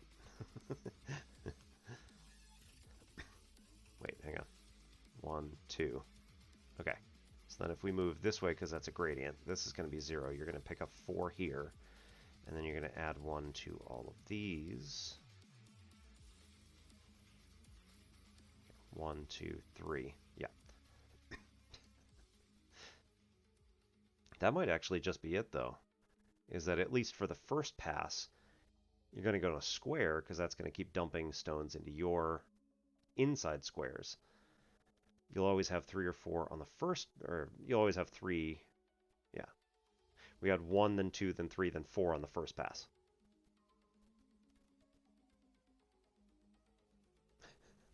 I just lost track of where I was. Okay. So then if we go down here again, because that's again the highest number that we can select is 3. That's going to become 0. We picked up 1, 2, 3, 4, 3. All right, then from here, this is going to be 1.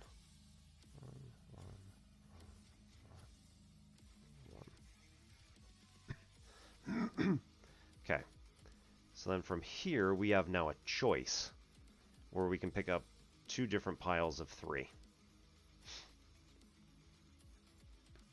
So this is another one of those without loss of generality things. We can go either way, and then we're going to be adjacent to another 3 pile. So it's going to be another 3. It's going to have 4, 3, 4, 1, 4, 1, 1, 1. Gradient 4. It's going to now have 0. I should just use the eraser.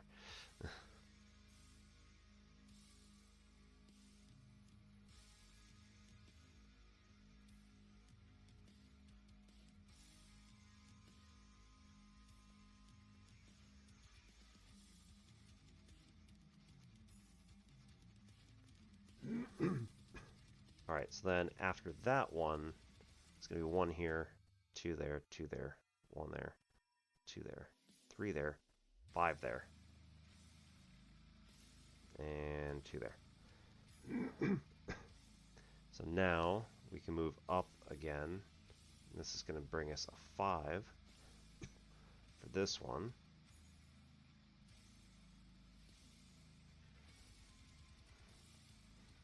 Which gets us a 1, 2, 3, 4, 3, 2, 2, 3. Immediately surrounding it. And then that's going to get us a 4 as our next step, going this way.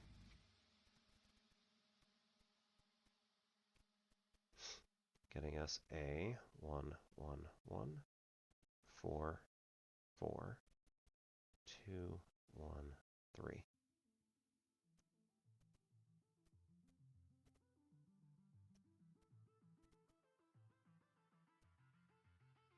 Okay, now in this case, we actually do have something that has higher numbers than down here because we've traveled this way before recently. We have not traveled this way before recently. So we have a 4 then a 3, which is going to get us a 4 and a 4. If we go the other way, this would get us a 4 and then a 3. So if we're trying to maximize the number of stones here, yeah, we'd want to go up, collect another 4. Knock them out. Which then gets us a 1, 2, 3, 2, 0, 4, 1, 2, 1, 2. Again, a 4 here.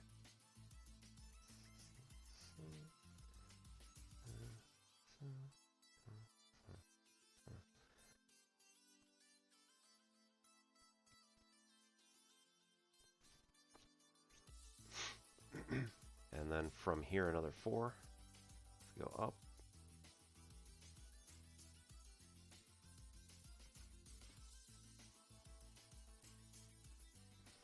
Which is a 1, 1, 1, 4, 0, 4, 2, 1, 4.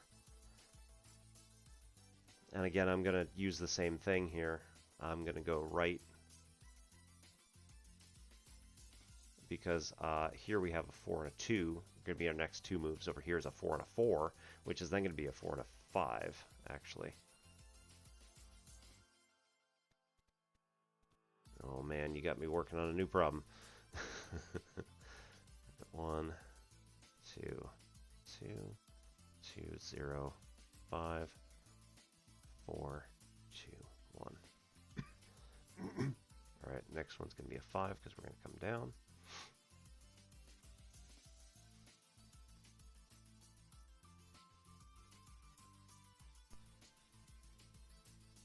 2, 1, 3, 3, 0, 5, 4, 5, 5. Alright, now we start getting into higher numbers as well. So we're here. So it looks like sweeping around this way is going to net the most. I guess technically we could go the other way, but this one's going to allow us to get back around to this 4. More than going around this way and getting back to a 3. So. Helio fan? Perhaps. Helio of N? Thank you for the follow. Welcome. I am Obi-Wan Pez. This is N Simplex Pachinko.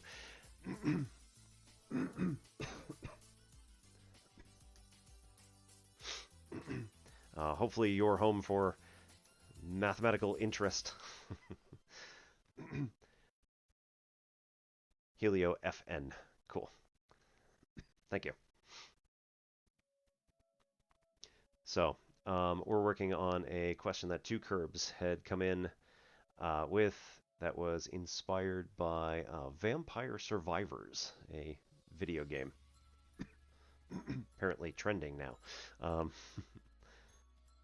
So basically, every time that you take a step, this particular person in question drops rocks in, or like, you know, dollar bills or whatever, in every direction. I'm assuming that that means all 8 squares surrounding the person then get another $1 dropped on them every time that they move.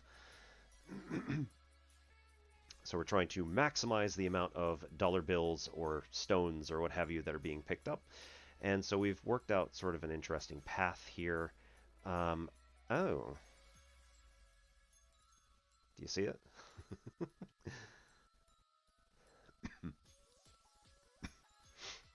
Mm-hmm. Yep. So our path thus far has taken us here.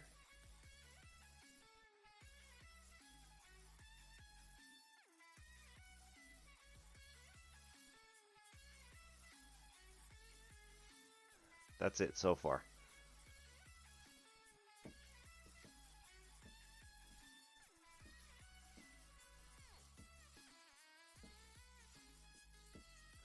Something like that. I don't think it's exactly the same as the game, but it is. I lost. I don't think it's exactly the same as Vampire Survivors, but I think it's at least inspired by.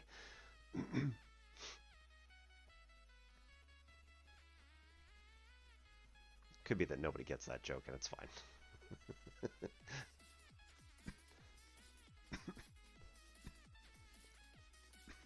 Alright, so we picked up a 5 here, which means we can go out this way and pick up another 5 here. Which resets this one. Which then drops rocks here, here. We're at this square, so 1. Here, skip, here, here, here, and here. So I have been teaching a mixture of classes since I started roughly 15-ish years ago. And for the most part, I teach pre-calculus, which is my specialty, and I am the coordinator for my 2-year school in pre-calc. So, like, I kind of live in the subject as much as I can. I have taught differential equations. I have taught calculus numerous times. Differential equations, I think, other than the coordinator for that class, I think I might have taught it the most in the past, like, 10 years. Um, then let's see.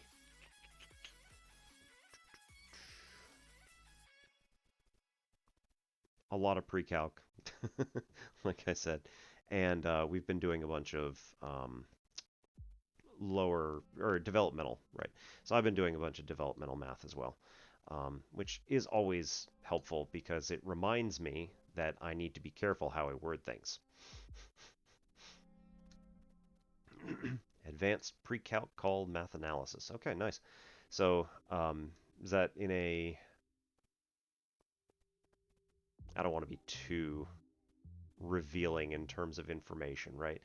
Uh, is that within a public school or a um, university? High school. Yep. Okay.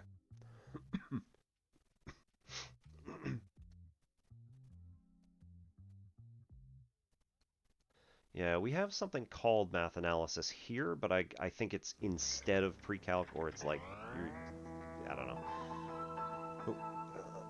Oh, all right, I'm Alex Orange. Thank you for the follow. Welcome. I am Obi-Wan Pez. This is N Simplex Pachinko, your home for mathematical awesomeness. Um, if you have any questions, please drop them in chat, and I'll get to it when we next kind of break from this particular thing. Or if you just want to lurk, that is fine too. Okay, so we picked up a 5 here and we move. Now we can get a 6. So, yeah. So this is going to start increasing at this point.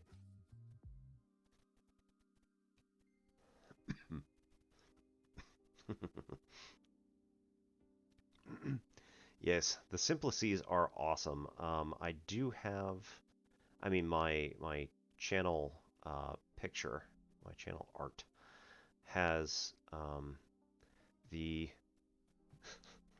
0 through 3 simplices on it. Let me just pop this out here. Got that right there. Over on the left-hand side is a design that I created for a 3 simplex, and it utilizes steel ball bearings to essentially play a plinko game, or pachinko if you go with that one. I decided that plinko probably was copywritten and all that. So like pachinko is kind of a general term for that particular kind of game. So I went with that, and as next time that Superbrain is in, as he can attest, uh, the n simplex idea keeps just popping up everywhere. Mostly Pascal's triangle, so the 2 simplex. Just keeps popping up over and over and over again in almost everything that we end up doing. And I just sometimes will look at the camera and just go, you know, right? And he goes, oh, man, really? Yep. It happened again. I found a way to use Pascal's triangle. All right, so over here we got a 7 now.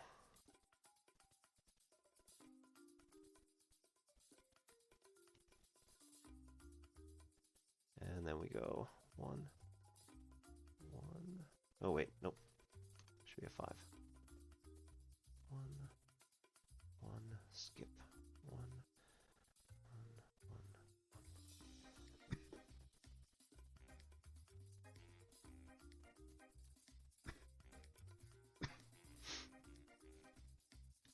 1. So that connects down here. This goes back through this way again to get another 5. Oh man, now I'm gonna start getting obsessed with this one.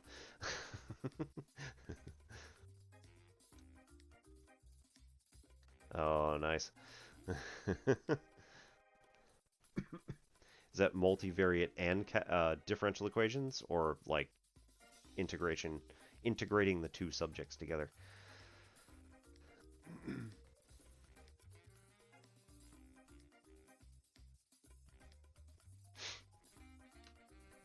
I ended up getting a 4 on my AP exam in, I think it was Calc AB, and didn't take the credit. Probably a mistake.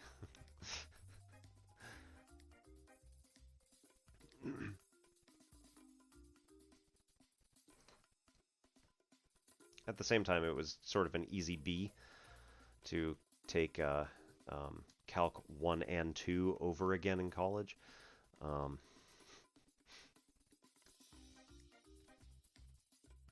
mm, yes, and so I also have studied machine learning.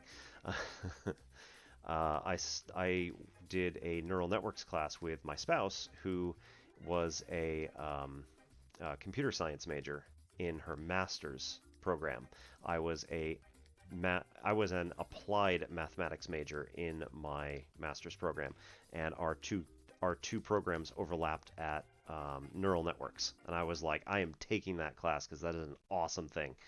And she was like, well, I could take this, or I could take like two other classes, but this is way more interesting. So we've both studied the same level of neural networks, AI systems, that sort of stuff. It's very interesting, especially coming at it from two different perspectives. Algebra 2 and Algebra 2 slash trig. So is it like one semester per course? Like they would do in a quarter?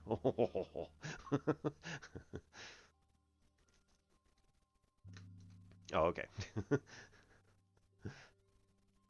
Okay. No, no, no. That makes sense. Yes. Yes, that is true. Neural networks are a stack of matrices in a trench coat. So I've also tried to do, I tried to do three-dimensional matrices at some point, and like tried to work out how to, like, addition subtraction is super easy because you just look at the coordinates and you do the thing. But then like trying to multiply higher dimensional matrices together is just like, I don't know what I'm doing. So like you're going to collapse it in one of the dimensions in doing this. Is that really what you want to do? Well, you don't have to, I suppose, but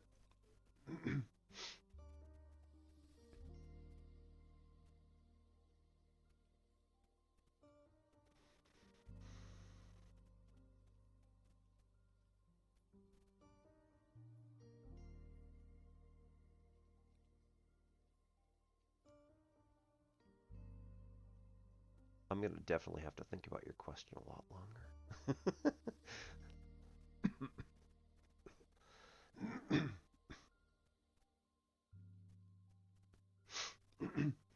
Oh goodness. On my Friday night game streams, I have played a lot of different stuff. So I've been kind of leaning toward puzzle games, um, which don't have a whole lot of replayability in terms of like if someone watches that, they're gonna get ruined in terms of, or maybe not entirely ruined, but um, it's going to potentially ruin their experience. Or if they never had any intention of playing that particular puzzle game or any puzzle game, then they can watch my stream and hooray, they get the story without having to do the massive amount of work that's required in doing all these puzzles.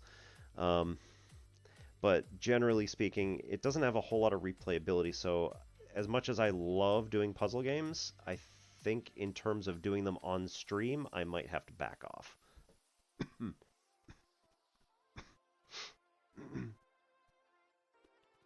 I have been doing um, so some other games that I do play, Elite Dangerous, which has been around since 1984, but nowadays it has three-dimensional space sim, space combat simulator, and a fairly interesting market system. Um, Slipways. Haven't heard of that one, so I'll have to write it down. Um,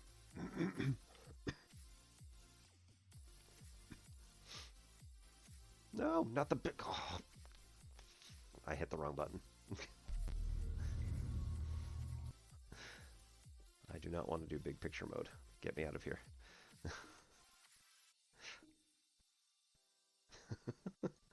Alright. I meant to hit large mode. Um,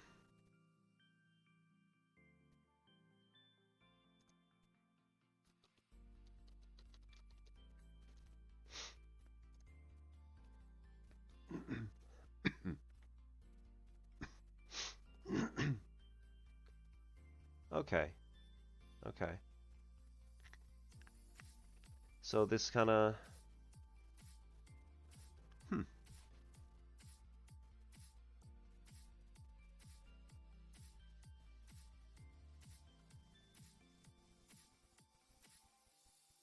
Interesting. Okay.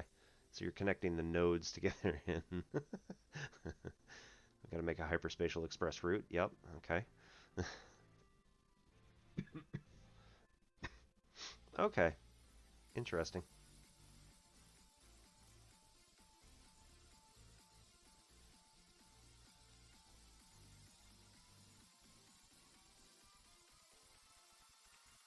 So I've also... I have also played...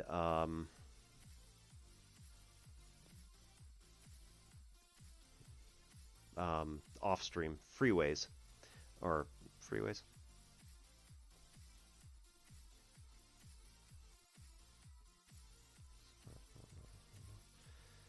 Puzzle games. Yeah, freeways. And that's another one that, like, you know, you can get kind of an idea how something works, but it doesn't necessarily mean that that's the optimal way to do it. Or literally, I have actually taken out my Wacom tablet here and drawn what I want because I cannot do it with my mouse. Like, the route is just slightly complicated enough that it is not going to help. It's not going to work nicely to do it, with the mouse. So I end up pulling out the tablet and drawing it.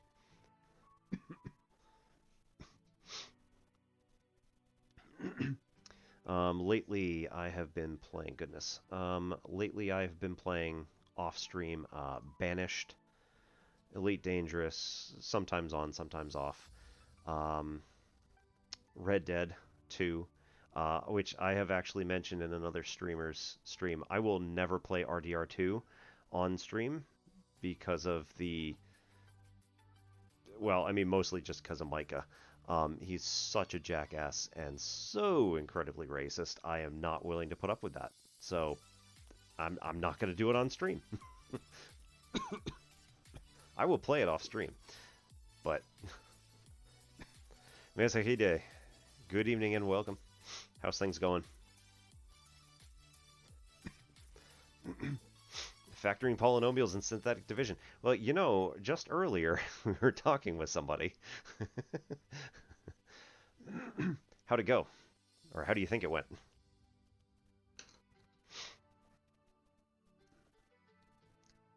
I mean, crying monkey does tell me something, but...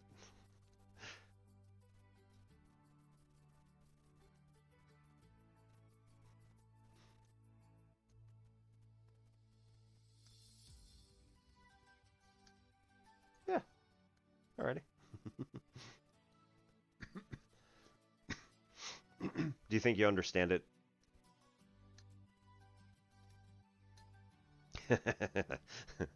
Yeah, mood. Oh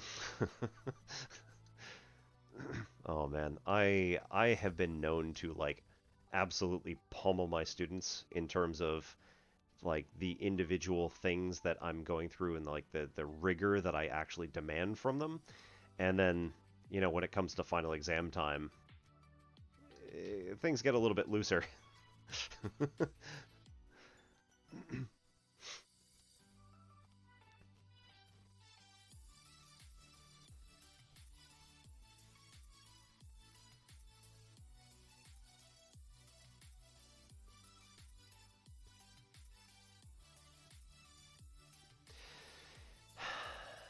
Yeah.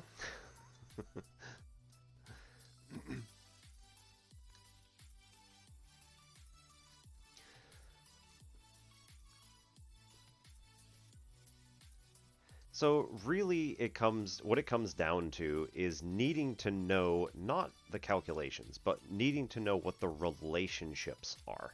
And this is something that I'm going to start harping on in my classes when I'm teaching. So, come Monday. Um,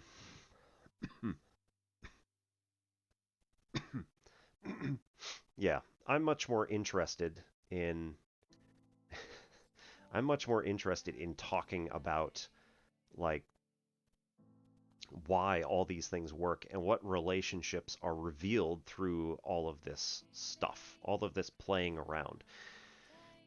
Unfortunately, that doesn't come across when when it comes time to doing, prepping for exams and stuff like that, because you got to do something that's like the student can perform, can actually do the thing or not do the thing.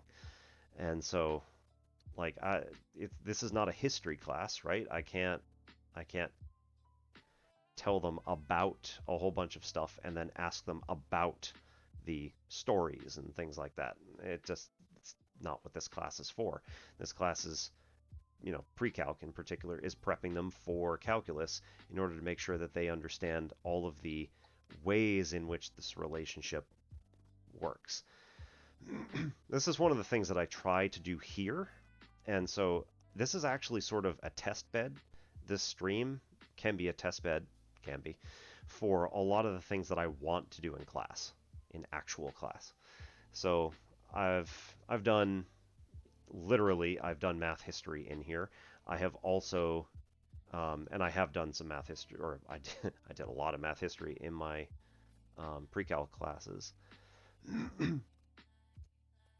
But like coming up with this stuff is really the most important ideas, right? It's like, okay, how do you find the surface area of a prism versus the surface area of a pyramid, and how are they related to one another? Right? So this ends up being kind of super important in terms of finding the relationship that exists between them. I know that um,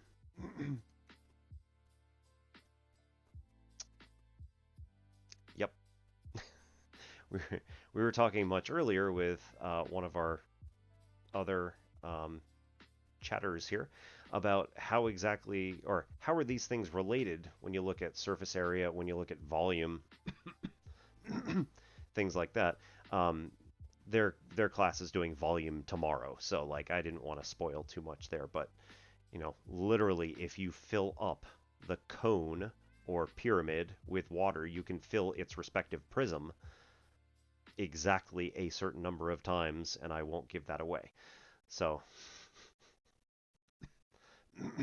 okay. Misakide, group theory, you can try me, but I may have to fumble my way through a lot of different things that I don't understand. So, go for it. Other people also may actually know, and we can connect. Make sure that hopefully you can get what you need here.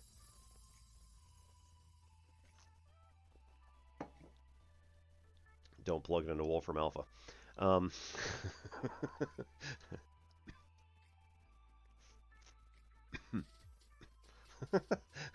Ouch, man.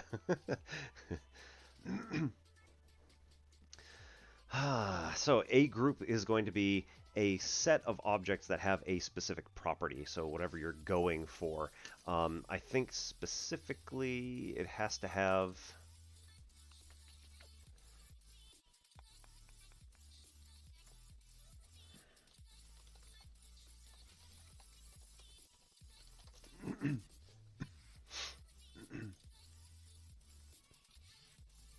like I did this in abstract algebra, so it's been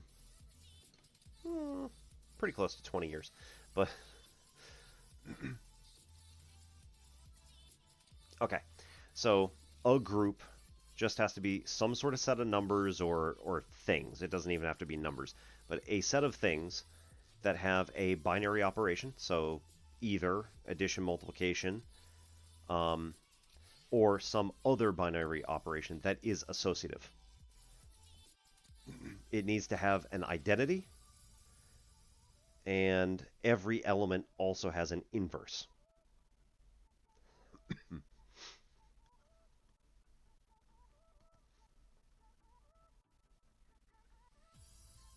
So the set A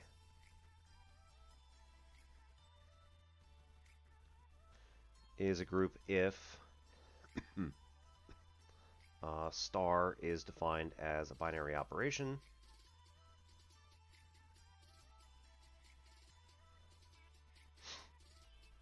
star is associative,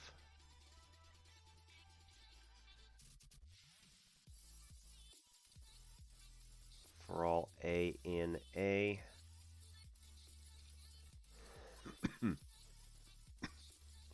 there exists some A0, which is, that's not really what I meant. There exists, just there exists. There exists A0 in A, which is the identity element.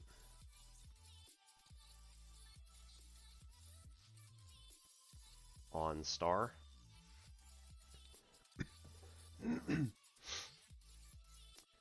And every element has an inverse. So, therefore, A for all A and A star A0 is going to be A. And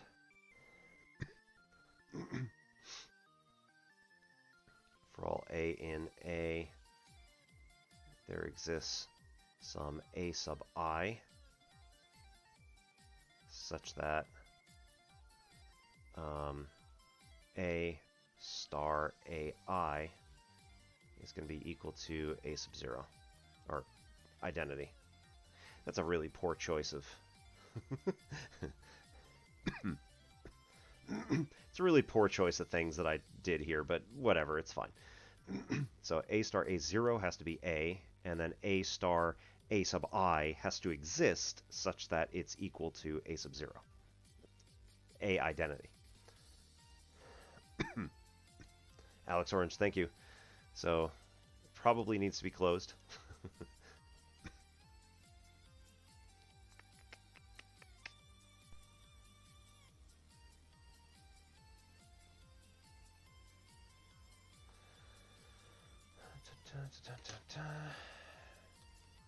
Okay, so, ooh, no, don't save. Why did I do that?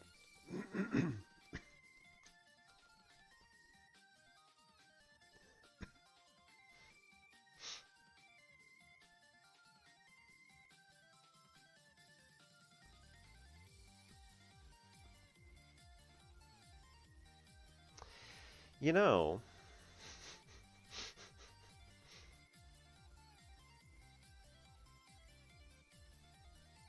it doesn't actually say that.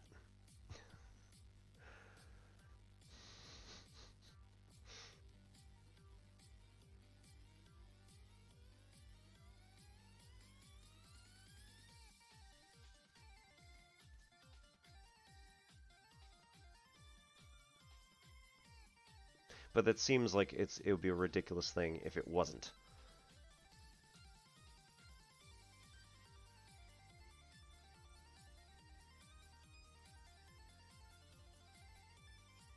Yes, right. So, well, it doesn't have to necessarily.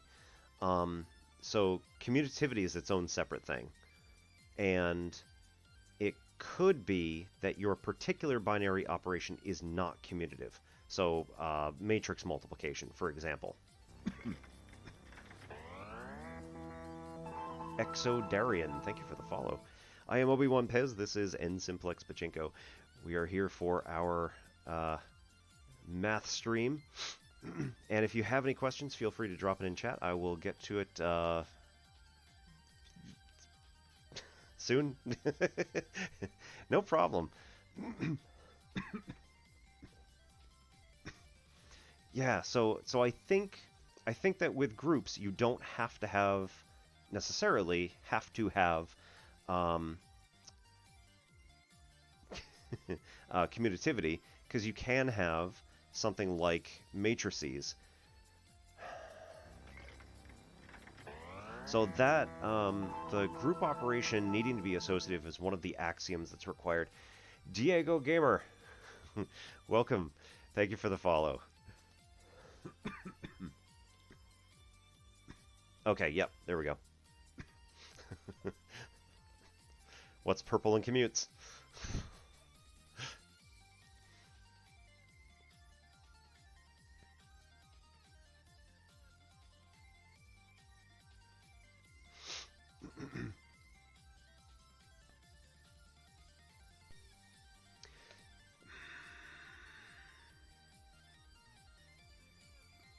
Oh, okay. I got you. Because it's the identity and it is the inverse. Those have to hold. Okay. Yeah. Um,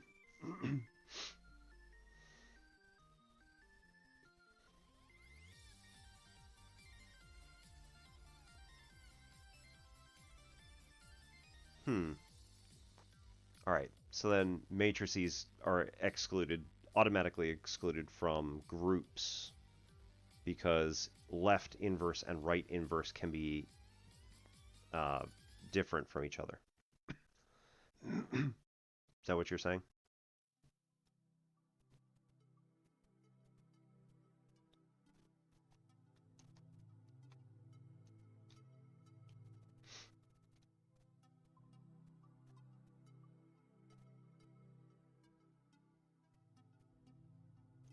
Hmm.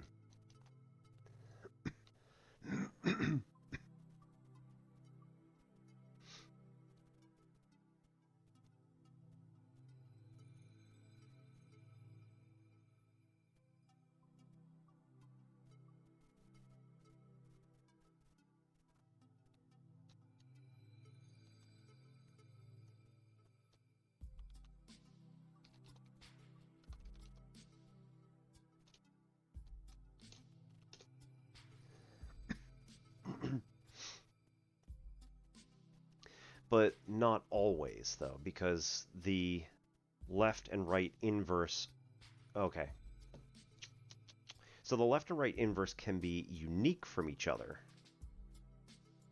but the fact that one exists on the left and one exists on the right makes it okay. But they're not equal to each other. It's just that as long as one exists on either side. Well, I mean, clearly they would have to be invertible if you need to have a. Yeah, okay. RGPT, thank you. And welcome in.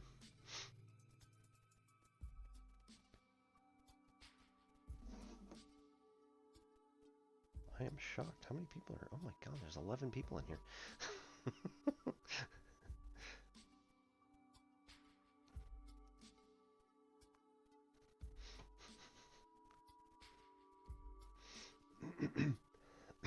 At least for, just for matrices, especially since matrices are weird and they have to have the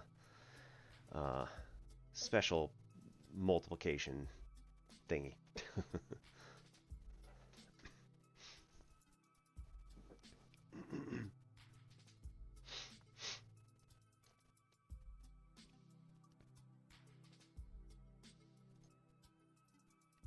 All right, so something else you should also be following.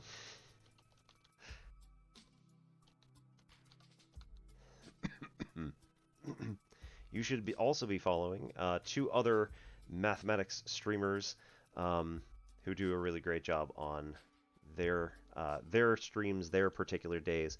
So, oh yes, Exodarian. I'm sorry, I saw that earlier and I didn't.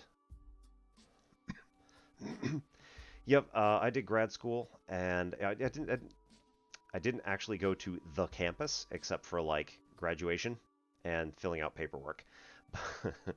But I was also I was also there. Oh no, I'm gonna have to. uh,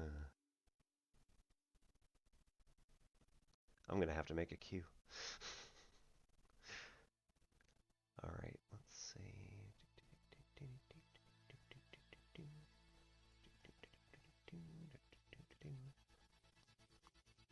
Yep, Diego Gamer.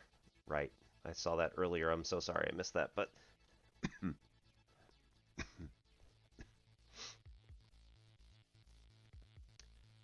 okay.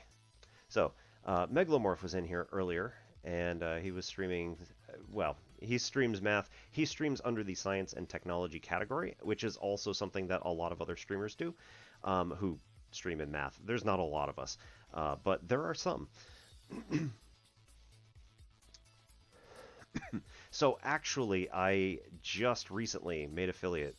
Thank you everybody for coming on in. I have not done the paperwork to become affiliate, and so and that is why my screen name is Obi-Wan Pez. I literally look like the Obi-Wan Kenobi Pez dispenser. I don't look that much like Ewan McGregor, and I don't look that much like, the Obi-Wan from the actual cartoon, but all three of us look extremely like the Pez dispenser. I have to bring that home.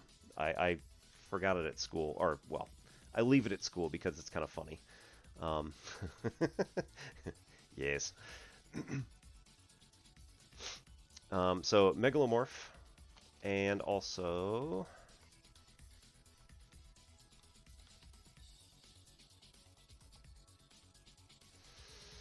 I'm going to spell it wrong again. Hang on. Let's see. Yep,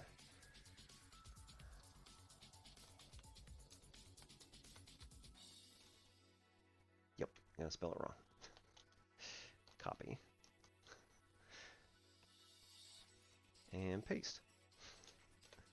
And Taiyo Inoue, who also streams science and tech, but does a lot of math type stuff.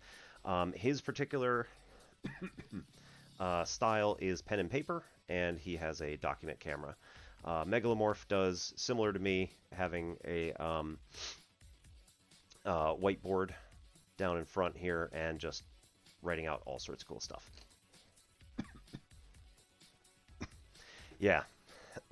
I have visited both of their channels, and I feel like it is a reasonable. It's something that, um, you know, I can verify their channels that they do good stuff. Oh no!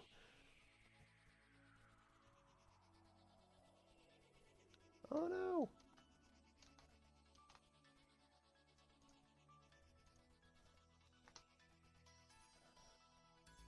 I got it to come up.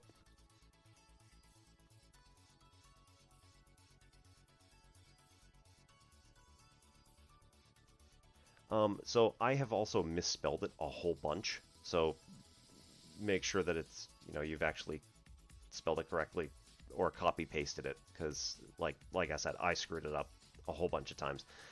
So RGPT, sorry. I actually did not have a thesis. So I did the other route, which probably wasn't the best option, but I took 10 classes for my master's at the applied physics lab.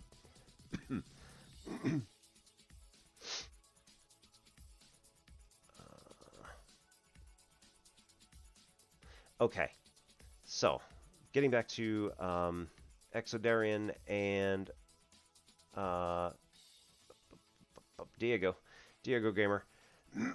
So your what you have, right, is, why am I typing it? I can write it. I have a tablet right here.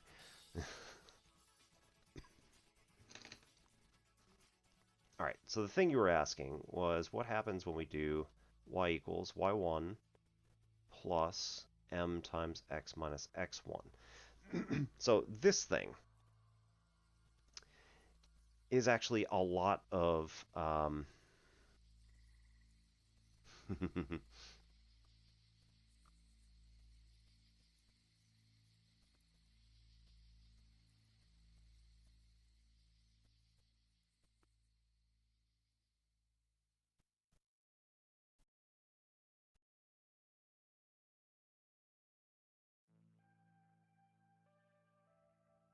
that's weird.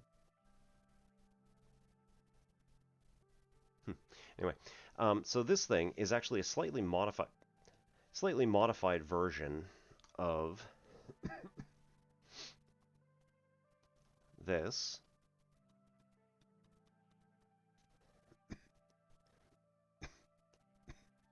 which is a slightly modified version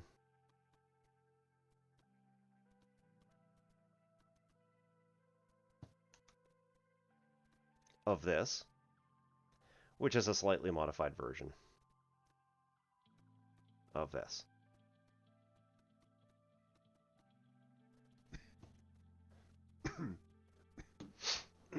Yeah, well, that's the other thing, RGPT, is that I never took analysis. I never took like the class analysis, math analysis.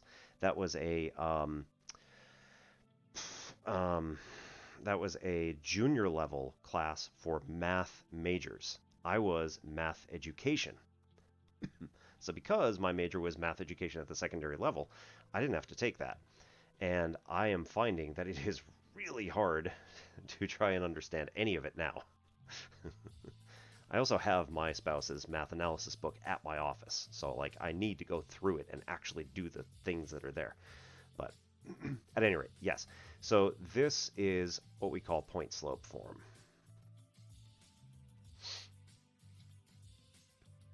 And yeah, if you just multiply this out, you end up getting y equals mx plus b, because this is y equals y1 plus m times mx plus negative, okay, should have just done a minus to begin with, minus mx1. But this and that are just constants, so bring them together. Y equals mx plus y1 minus mx1. And then this stuff is just b.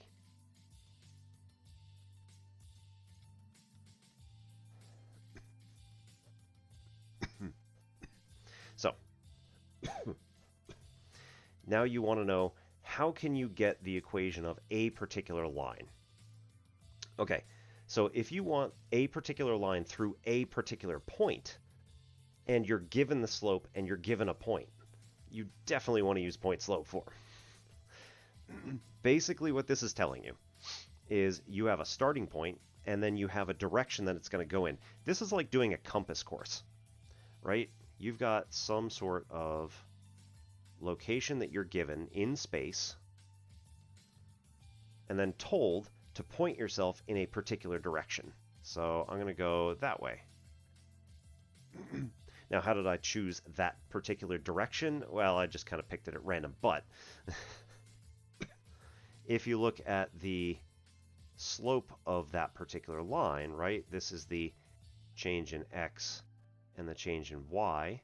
Particularly, we were looking at the change in y divided by the change in x as our slope, m. So how far do we go in each of those directions, and then create a ratio out of it. When you create the ratio, then it gives you the slope of the line and do all that stuff. So in the case of 2, -1, right, we're coming down here, we're drawing a point, and then with a slope of -3, we're doing the thing where we're saying, okay, we want to go either m equals -3, we're going to go down 3 and right 1, down 3 for every right 1, 1 to the right, whatever, same thing. Or we could actually go the other way. So -3 is equal to -3 divided by 1, positive 1, or positive 3 divided by -1. So in the x direction, we can go in a -1 distance, and for the y direction, a positive 3 distance. So this is going to get us these 3 points here to be able to go. that way. We can go these 3 points to make this line like that. Radical functions, sure. Let me know specifically what you want with that. But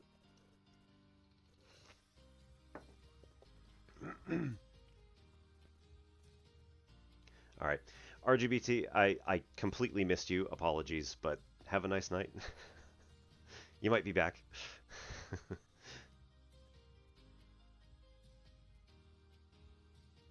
Back to see that.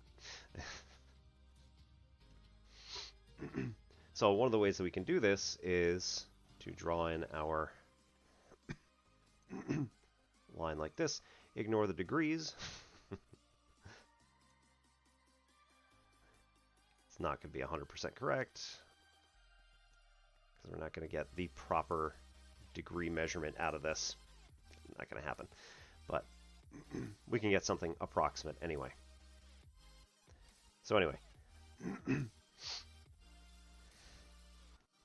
we can draw in this particular line, and now if we want the equation for it, now you can say, okay, I have the slope is m equals -3, and also we have an xy coordinate, which was again 2, -1 to tell us the starting location.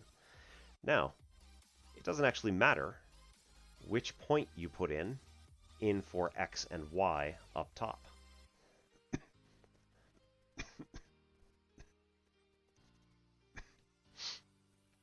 So one of the things that you can do is say, well, this x and y here are actually, right, x1, y1 out of my original equation. So x1 is going to be 2, and y1 is going to be -1. Go plug them in. Now the point of this is that you are going to leave y and x as variables, because they are variables. You don't know what values they're going to have next. You could pick any value you want. What happens when x is equal to 0? Okay, well, we can plug that in up here. Now, we know it's a nice, easy one, because all we have to do is go left 1, and then up 3, and go left 1 and up 3 again.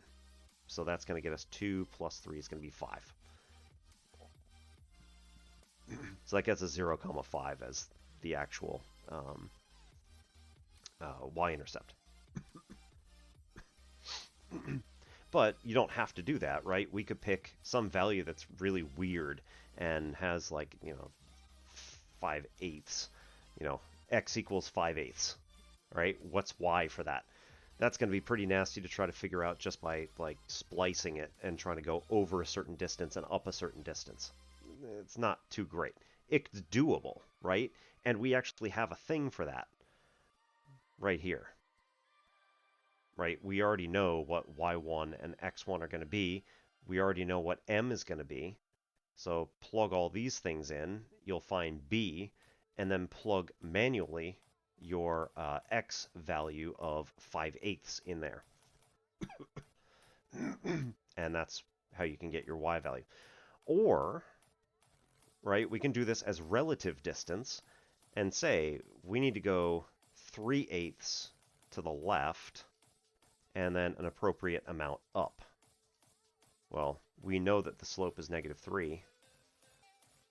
Our change in x is -3/8 from this particular point. I don't recommend this too much, by the way. Once you've really thought about this, it comes much more easily to do things as in terms of relative distances rather than absolute distances. Maybe I'll explain more about that later. But so then we say here we don't know what this is going to be. So this is our delta y from 1, 2. Right? We don't know what delta y is going to be. But we can find it really easily by multiplying. So here in this particular case, if we multiply both sides by -3/8, we divide out from the right, and we multiply onto the left. This is -3 times -3/8 equals delta y from 1 comma 2. So here this is going to be a 9/8 is equal to delta y, and then that means that the y value for x equals 5/8 is going to be 2 plus 9/8. That's going to be 16/8 plus 9 is 25/8.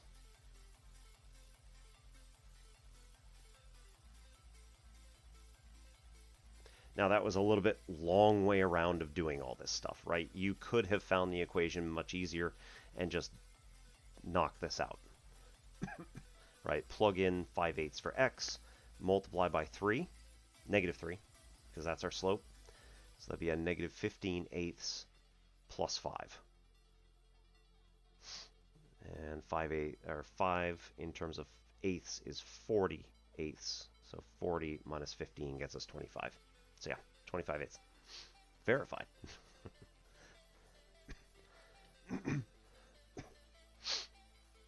Okay. Do you have any other questions on that?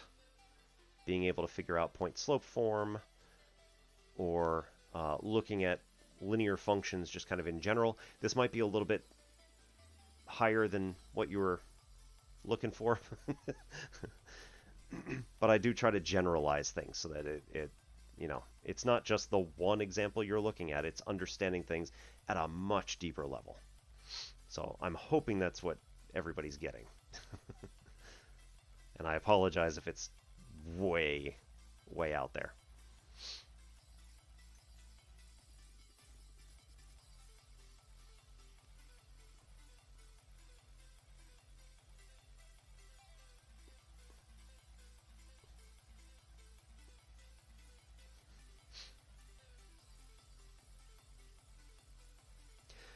So what I've found in terms of Algebra 2 and Pre-Calc, really, is that it's a survey course in terms of trying to get you to understand all of the individual rules that exist. And again, I mentioned this earlier, but all of Pre-Calc and, again, Algebra 2 is going to come down to understanding relationships.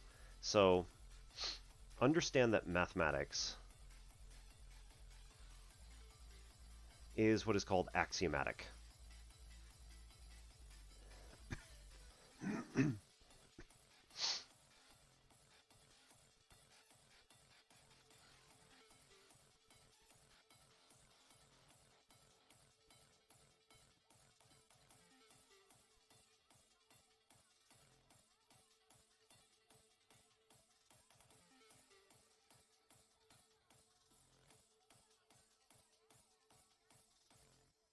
So,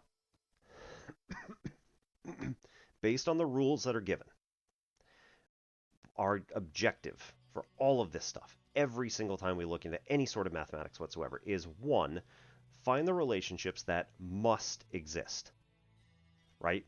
So everything that must exist, you have to prove it. Prove that that relationship must exist. B, again, you have to prove it when you get it down to that level. You must prove B, the relationships that may exist under additional constraints.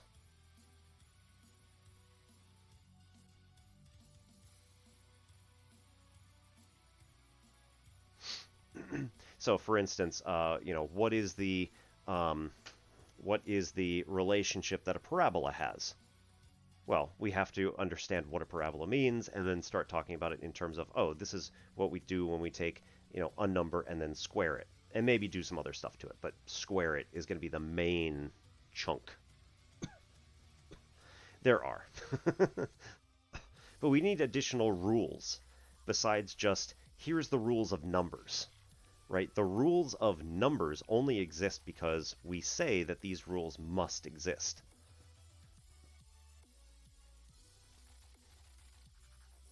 So in order to explore mathematics in the normal sense that we are used to, and that we teach in high schools and colleges and all that stuff. The stuff that everybody learns, right? The stuff that we have to teach. What we're talking about is things that belong to the standard axiomatic system. Well, what is that? Well, uh, the axioms. We actually talked about this earlier for groups. What are the axioms for groups? Well, they have to have, what was it? Right? Some star has to be a binary operation, meaning that it has to have two inputs. There might be something else there that I'm totally forgetting. Apologies. Star is associative. Associativity means that it doesn't matter what order you do them in, as long as, nope, sorry. It doesn't matter what order you star the multiple stars in. So whether you do it this way first and then that way, or you do this stuff over here and then you do the larger group with the result of that one, that's okay. And then there was this whole identity and inverse thing. Well, in terms of the standard mathematical system, yeah. In terms of the standard numerical system, we're talking associativity again. So our numbers, what we have agreed upon is that, right, A star B star C is the same as A star B parentheses star C. Right. So we also must have commutativity.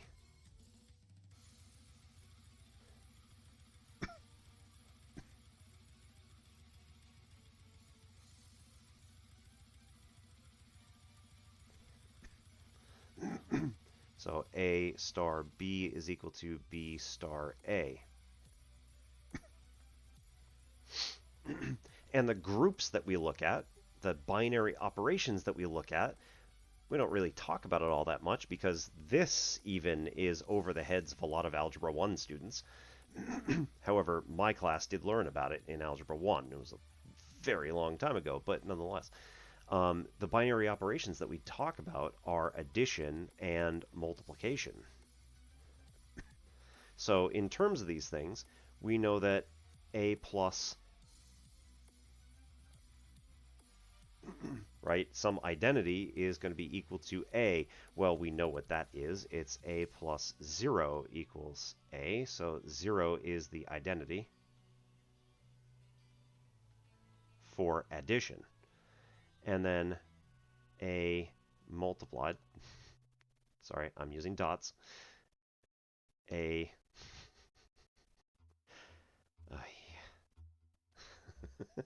this is terrible notation. Anyway, A dotted with some inverse has to be equal to our identity. Oh, crap. Nope, I need to do identity first. Is equal to A. There we go. No, not imaginary. So this is specifically the identity, and I need to change that.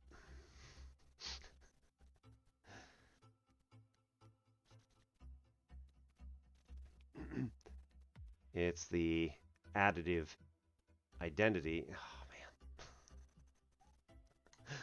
man. Oy.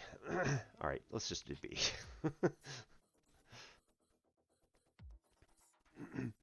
All right, so for sum A plus B, you need to get A back. So therefore, B has to be 0 in this particular case. Over here with multiplication, A star or A times B needs to be A. So therefore, B must be what we call 1.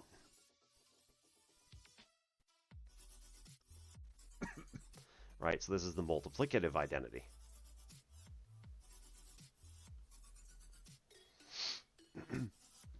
And then we also need inverses. So for this, we say, okay, A plus some inverse B has to be equal to the identity we just got, 0. Keep in mind, B is different in all these cases, right? I could list it as C and D and E and whatever I feel like, but I'm just making a point. So sum a plus b has to be equal to 0. Well, we call that a plus negative a. So that's our inverse, is just the additive inverse, is just the negative of what we had, right? We all know that that works out like that. And then a times b needs to be equal to the identity we just found, 1, which again, we have that, we allow that to be a times 1 over a is equal to 1. So this is the additive inverse, right? This is the additive identity. Multiplicative.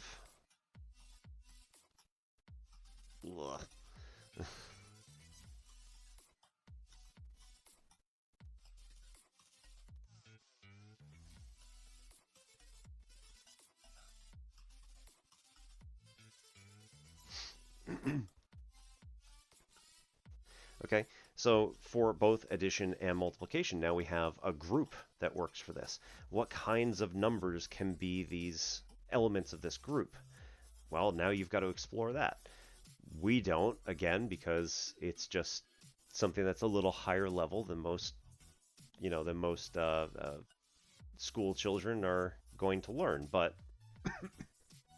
for addition, the group that we're talking about here is going to be integers, the easiest group. So all whole numbers, we have to have positive and negative in order to account for the inverses.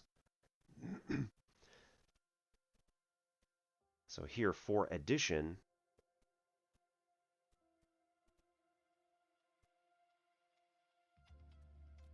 minimal group is going to be integers.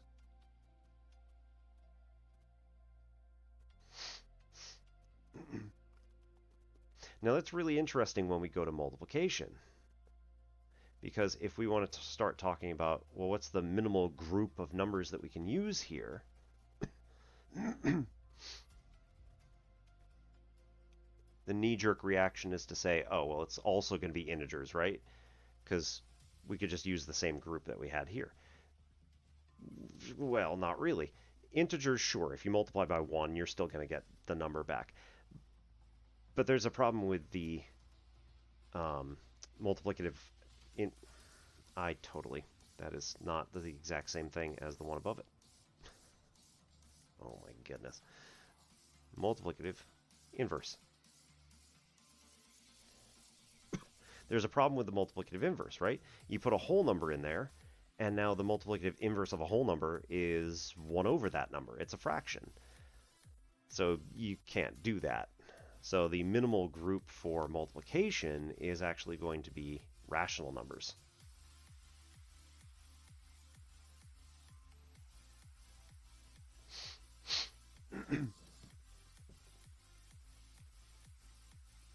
So, using this, a lot of times the minimal group that you really need for everything is just to say, let's just use rationals across the board, and then we can add, subtract, all that good stuff. Notice that I don't have subtraction or division here, because those technically are not binary operations, or they don't work in the same, I shouldn't say that.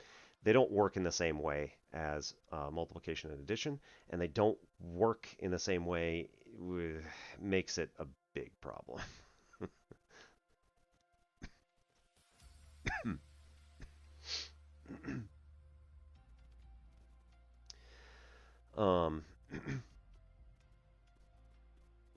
Yeah. So technically, what we do is we say, well, we don't need subtraction because it's just addition of an inverse, of some inverse, right? It's not going to be the same number most of the time. If we do something like 5 minus 3, right, this is going to be 5 plus negative 3, which is 5 plus the inverse of 3. So oftentimes we just say the inverse of when we're talking about stuff like that. Now, realistically, do I say that? No. But that's the kind of thing that we think about if you're really going to be strict and say, no, we're only doing these proper operations. The other ones don't count.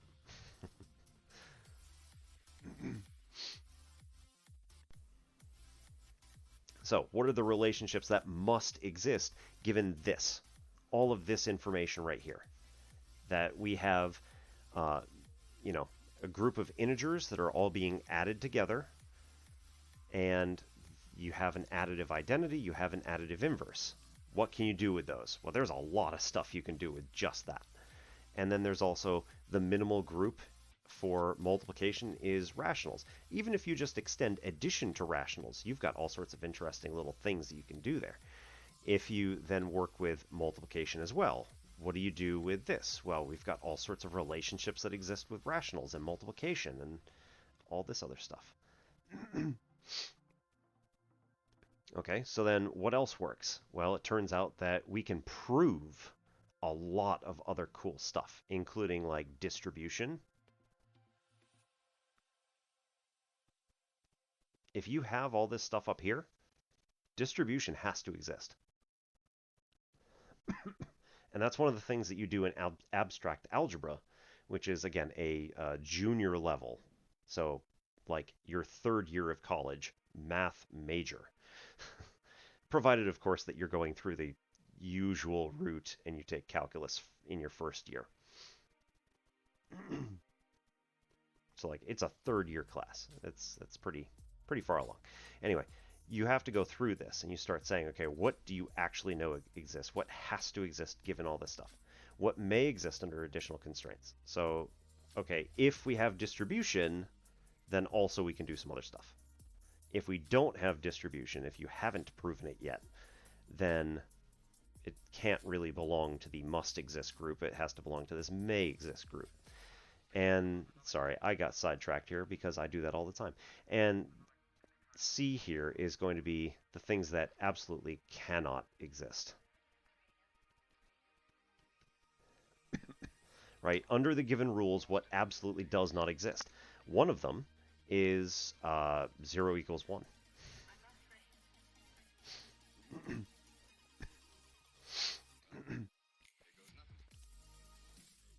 So complex numbers, right? That's having numbers with the square root of -1 attached to it. It kind of depends. So I guess right there's your answer, yeah.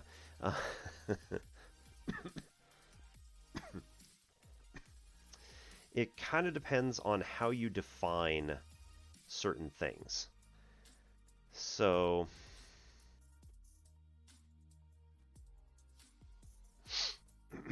some people might say that it does actually fall into the must exist category once you start building out. So it's not that, like, you just need to build out some definitions in order to get.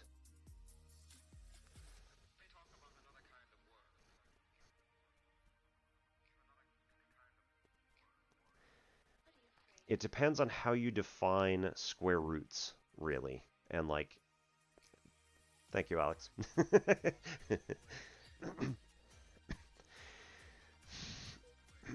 So if you're saying that, like, if you're just going with axiomatic stuff and you're saying, like, I'm going to allow, we're starting with these, and then we're just going to allow anything to exist, whatever we come across is going to exist and is now going to be incorporated into the, like, this needs to exist part.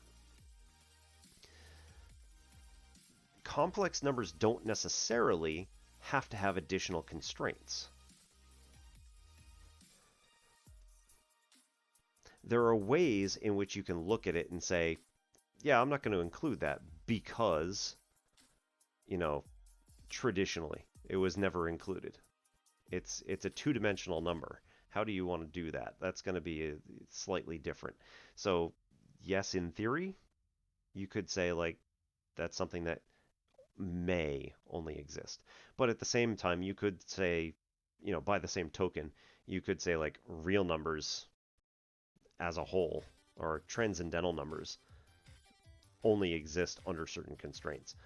Like, I feel like the existence of real numbers can be put in group A, that relationship must exist. It just naturally falls out from everything else.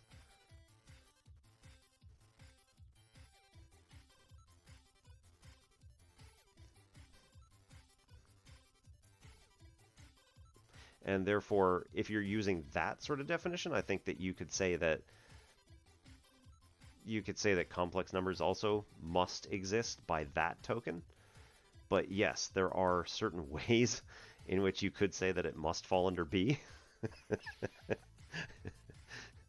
This falls under Gödel's incompleteness theorem. Or maybe axiom of choice. Depends on how you want to define it.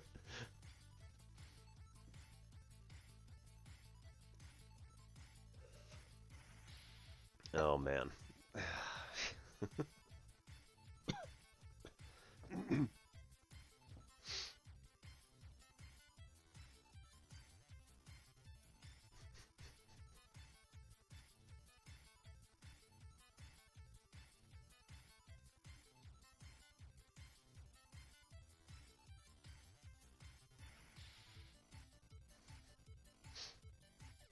Yes, okay.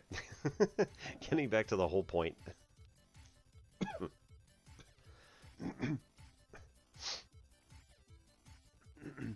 So,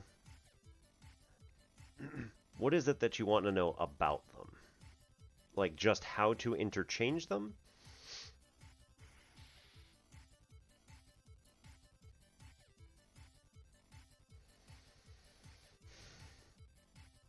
Yes, in the way that we have defined numbers.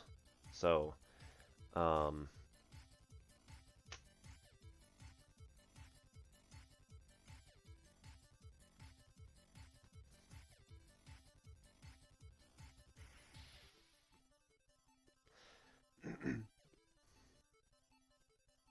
because of the way that like division works, and in fact, again, because we technically aren't talking about division from that top part, you know, how do you multiply? This is going to be like any number multiplied by 1 over x. So the inverse of x, a times x to the negative first power. That kind of gets into what we're talking about next. Where x is equal to 0, right? Just, this is undefined.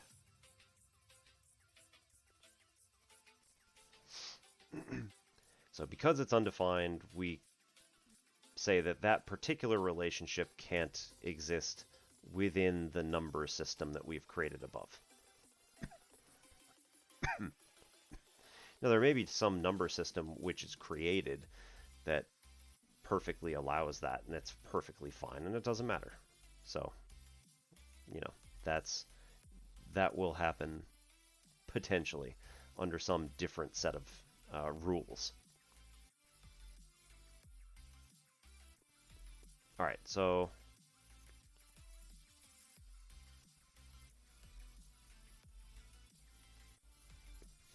when you're talking rational exponents, you're talking about x raised to the a over b. A over b is a rational number.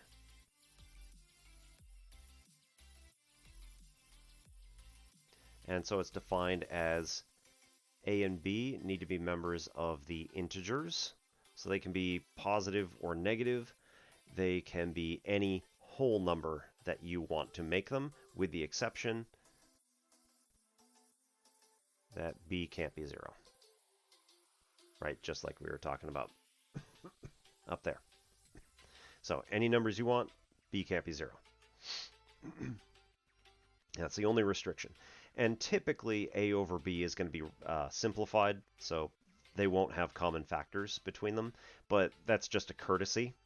That's not necessarily going to be true all the time. You could have 6 divided by 4, right? But you'd prefer to simplify 6 over 4 to 3 over 2.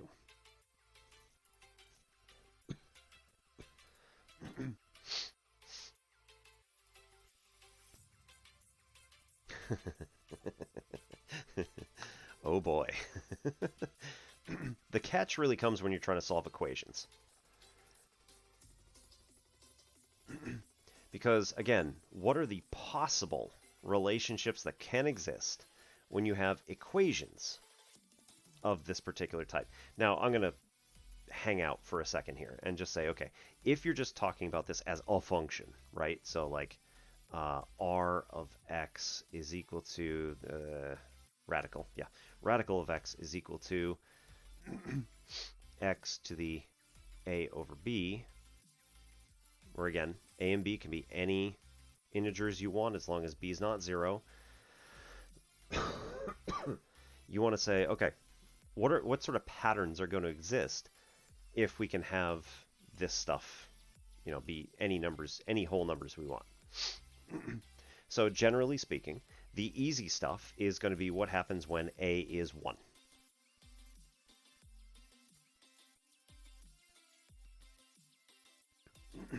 Right, so what do we get? All right, well, if a equals 1, then b equals 1 is going to be boring, right? Because this is just r of x equals x. Woo!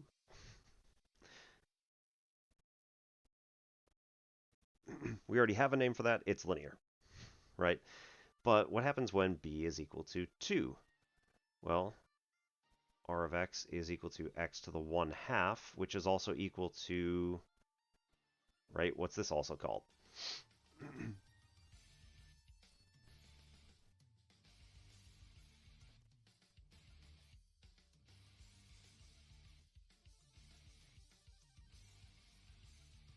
Apologies for the wait time. No, it is not x equals, or y equals x squared, because x squared is a different number, right? 2 for an exponent is a whole value. 1/2 is a fractional value. So these are completely different numbers.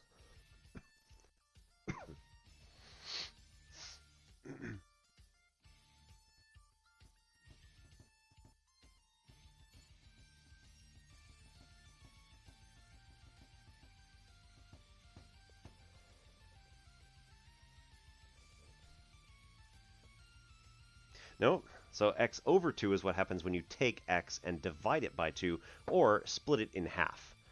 What we want here, and this is the interesting thing, okay, what exactly is this? Well, this is saying here, what number, when you raise it to the 1/2 power, is going to get us uh, right? What's a 1/2 power? That's the problem. So one other way to do this is you say, okay, I don't like this the way it is. What are some other rules that exist for exponents?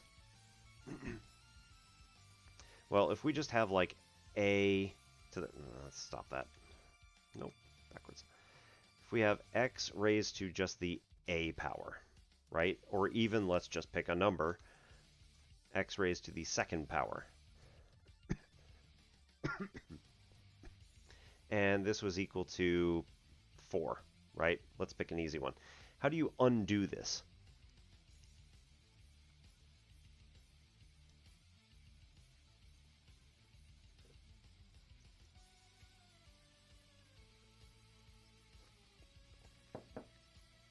All right, so the inverse operation is a square root. Now, what if you're not allowed to use radical signs?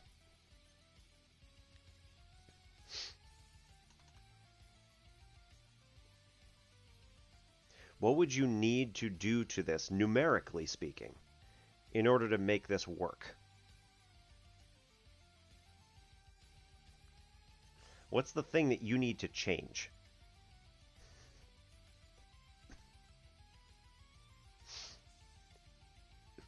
In order to get a solved equation, what needs to change? Right, we need to make this into x, and not just x, x to the... Like, what needs to be there? 1. Right. So, in order to change a 2 to a 1, what operation do you need to perform?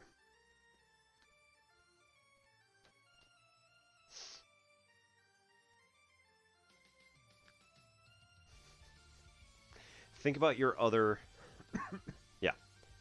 So you think about your other operations that you can do. So one of them was like, oh, well, you could subtract exponents, but in order to subtract exponents, you would have to divide by an x. But then if you divide by an x over here, you're going to have to do the same thing over there.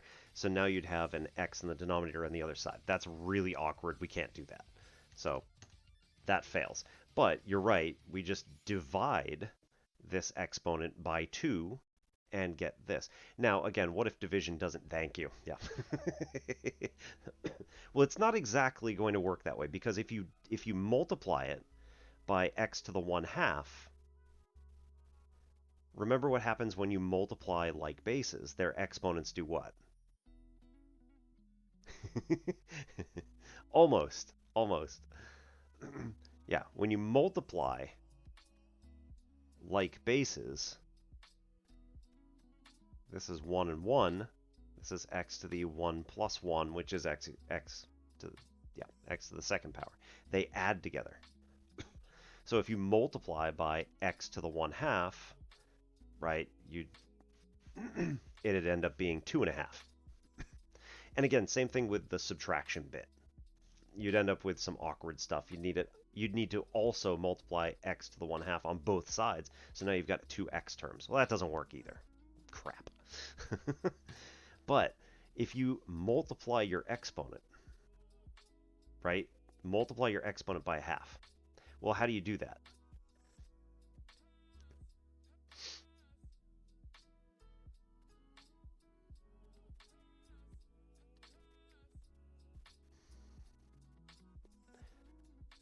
If you did x to the a times b, right?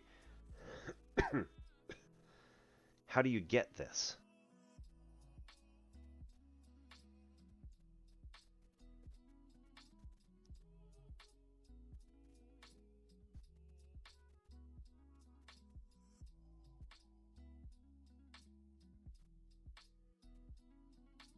Well, yeah, but that's going the other way now.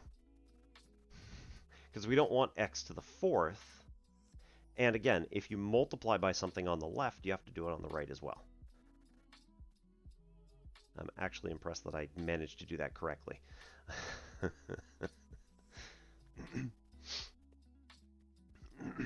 right, if you multiply something on the left, you got to also multiply it on the right. So if you multiply by x squared, again, you're going to have 2 x squared terms, one on the left and one on the right, which are now going to be mixing with the 4 that was already on the right. Damn. Almost. So close. So again, you're going to have 2 different x terms, and that's something we can't do. Yeah. But this is one of the exponent rules that you can get. How do you multiply exponents? It's if you take this thing, x to the a, and do what to it? Nope.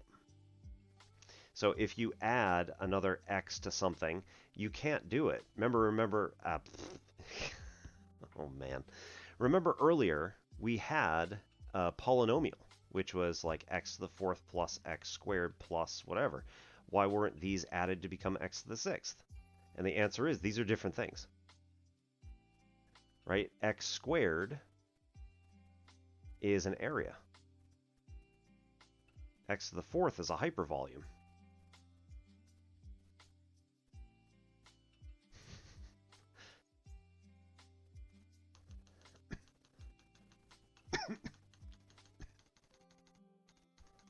You're not saying add those things. Right, so you've got it backwards. When you multiply things on the bottom, when you multiply their bases, their exponents add. You want now to multiply the exponents. So what's happening down with the bases? Right? You need to take that base, x to the a, and do what to it in order to get exponents to multiply.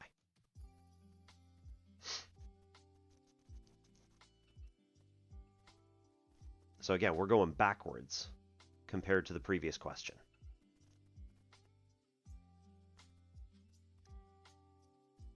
That's okay. And that's really the point. So, like my little question and answer thing, this is what's called the Socratic method. So I don't typically do it on stream too much because the time lag between us. Yours being only a couple of seconds, that's not too bad. It's fine. It's basically the same as what it is in the classroom. Yeah, it's when somebody comes up with a mobile device and they're connecting, that's about a 20-second lag. It can be as low as 5 or 10 maybe, but yeah, it's really not it's not good. Exactly. Yeah, if you're on a hardwired connection, you can get it connects much faster. It's there's no virtually no time lag between us. Sorry. Okay. So, here's the thing. Look at the order of operations. Oh, even better.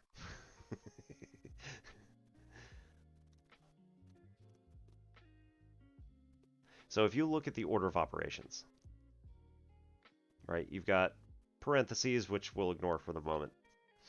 You've got exponentiation. You have multiplication and technically division. You have addition and technically subtraction. Keep in mind again, multiplication, division, addition, subtraction, they're the same group. So exponentiation, multiplication, addition. Notice what happened for each of these things. When we multiplied the bases together,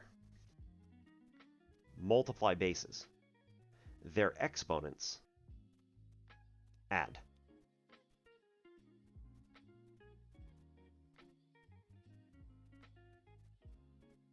Now, again, you have to have like bases, but so when we multiply our bases, our exponents add. This is an interesting quirk of all of this. And again, this is a relationship that must exist. When, as a direct consequence of doing all this stuff. So when you're multiplying your bases, we're saying here, how many of these things are being multiplied together? So again, in this case, x to the first times x to the first, right? X times x, there are two x's, they're multiplied like that, so it's x to the 1 plus 1 is 2. What happens when our bases... nope. What happens when our exponents get multiplied?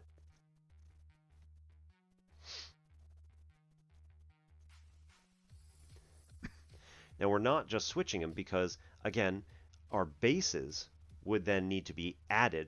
But remember, if the bases are added, they don't combine. They don't combine at all. So again, x to the fourth, x squared. Our exponents are being multiplied together. X to the third times 2.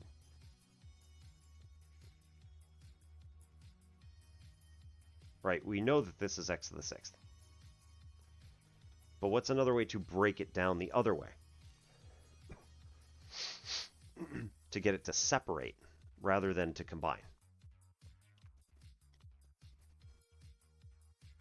So here, the pattern is that every time your exponents are doing something, the bases have to be doing the thing above it in the order of operations, a higher order operation. So if our exponents are multiplying together, then our bases need to be exponentiated. So here, this is not going to be like x to the third plus x squared or x to the third times x squared. All that stuff has already been included elsewhere. So this is going to have to be x to the third squared. We are exponentiating the base.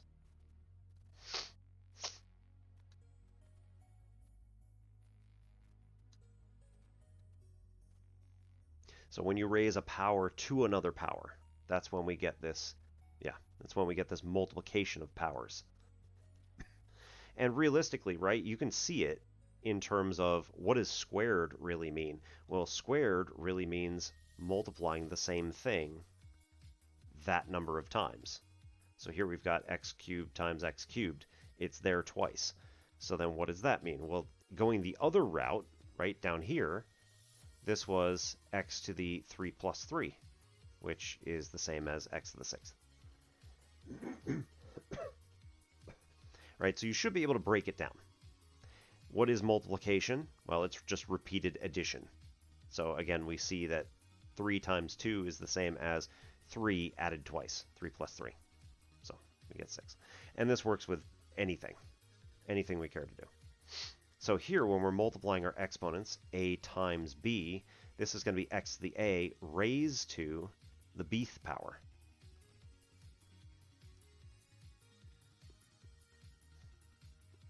So here, in order to get x squared to then become x to the first, you have to raise both sides to another power.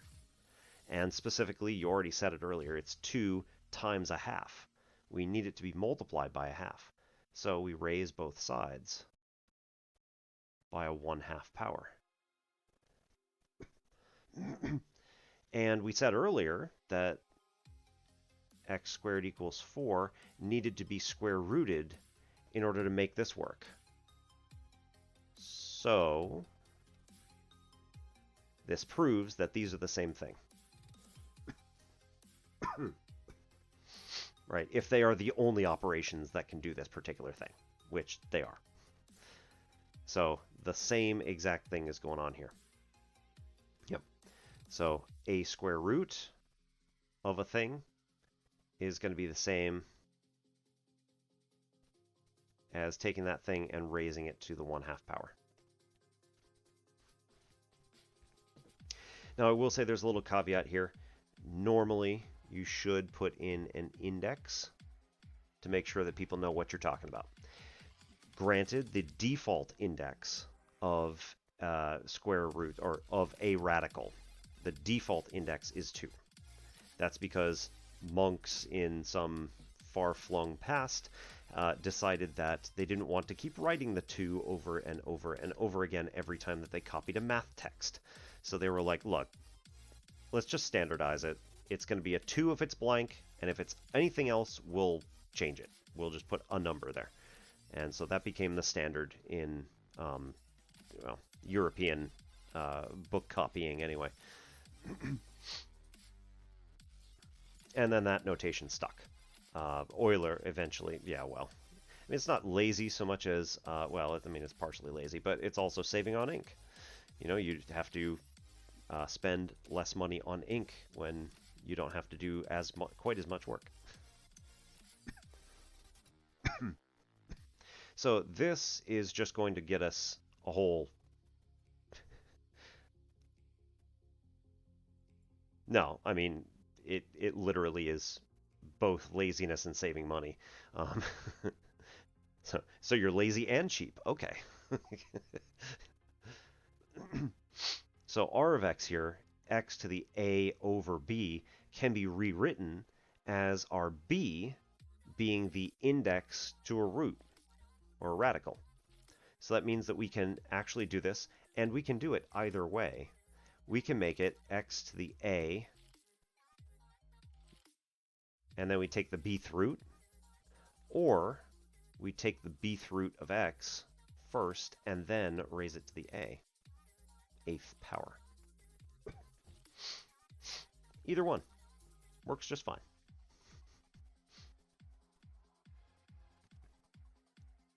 So you want to do something like x to the 3/5. Cool. That's the same as x cubed. And we take the 5th root of that. Or we are going to take the 5th root of x and then cube it. Right? This has the associative property. Like, nope, nope, no. Hang on.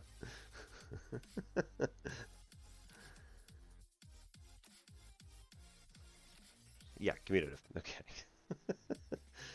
I'm having a great night. Anyway, so this has the commutative property. You can do it in either order. That is a damn it.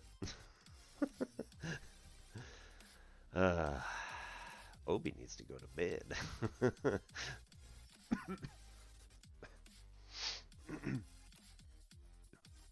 Okay. So anyway, we've got this x to the a over b. We can do it in, um, technically I only do math streams on Wednesday nights, but like I have an actual day job, unfortunately. I shouldn't say unfortunately, right? That's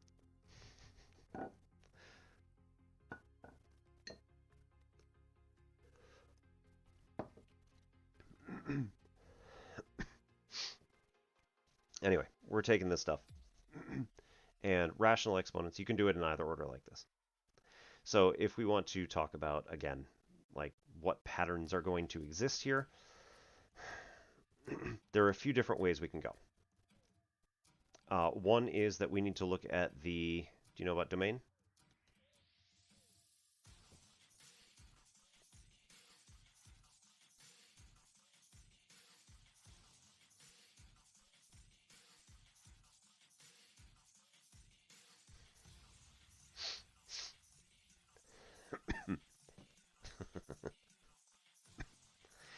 Do you know about domain?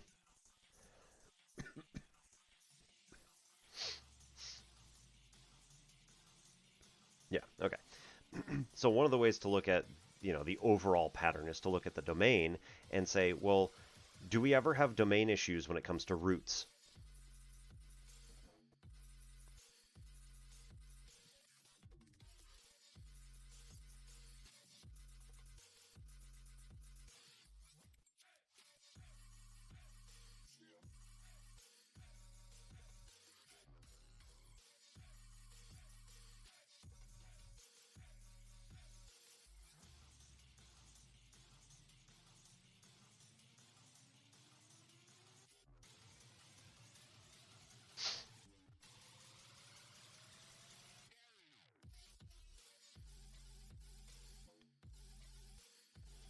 Eh. So I prefer this definition here. So it's a set of all valid input values into a function. So when you talk about something like y equals x, right? You can plug any number you want in here. Whether it's negative, whether it's positive, whether it's 0, whether it's any number in between the massively large and the massively small, doesn't matter. In this particular case, our domain is going to be that x could be any real number we want to pick. In the case of y equals the square root of x, right, the domain here is that x must be only numbers that are, when you're talking about a real valued function, which is generally speaking what you all are talking about. If you want to be able to graph it on a real plane, right, x and y, then what we're going to see is that this is going to exist only off that way. So this is going to start at 0 and then go off to positive infinity.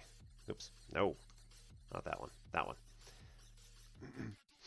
All right, all real numbers, x can go from negative infinity to positive infinity in interval notation.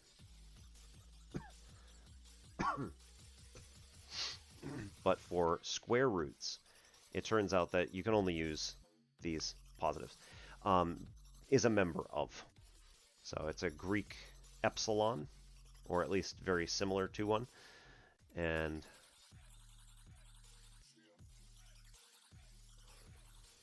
is a member of the set.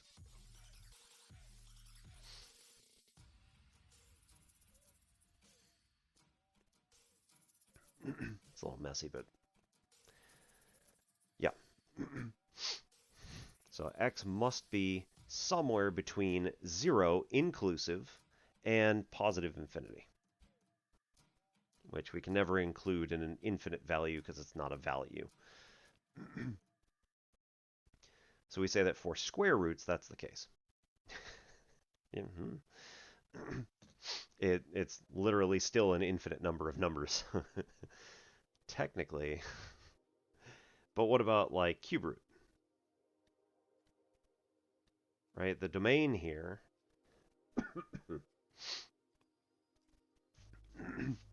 says what kind of numbers can we plug into a cube root?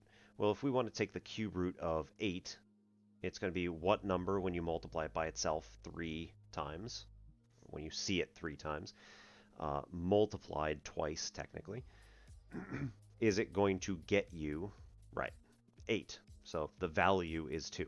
All right, what about negative 8? What value when you multiply it 3 total times is going to get you negative 8?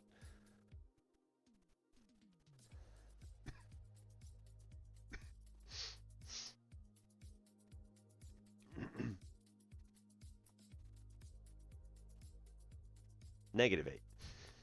Yeah. So here, this has no such problem with negative numbers. And for these particular values, right, a cube root, for example, you're going to get all real numbers again. Okay, so what does that mean then if we do the 4th root,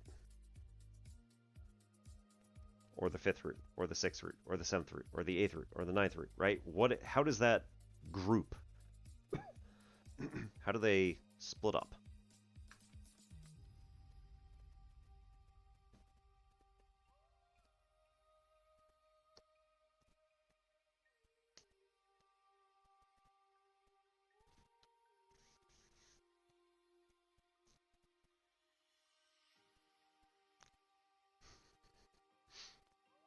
Like, what numbers are always going to fall into which categorization? So again, if we do the 4th root of x, what's the domain? So 16. What number, when you multiply it out 4 times, is going to get you 16?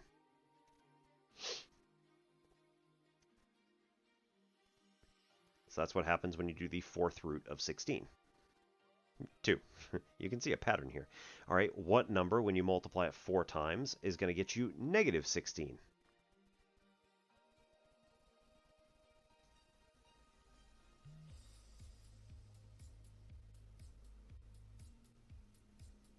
But negative 2 times negative 2 times negative 2 times negative 2 is going to get you a whole number. Or, sorry, wow. Is going to get you a positive number. You knew what I meant to go for there. Right, that one's impossible. So this is going to get us, again, something that goes from 0 to infinity. All right, what about 5th root? At some point, right? This becomes tedious and you just go, okay, I need to figure out a pattern.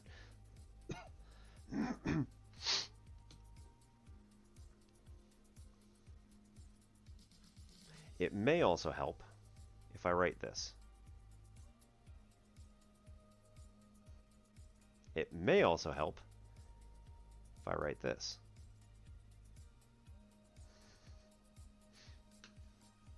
Technically, that's bad form, but you know what? Don't care.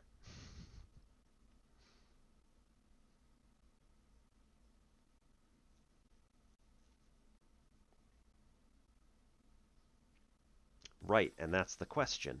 What is it about these things that's making it go back and forth between all real numbers and a restricted domain?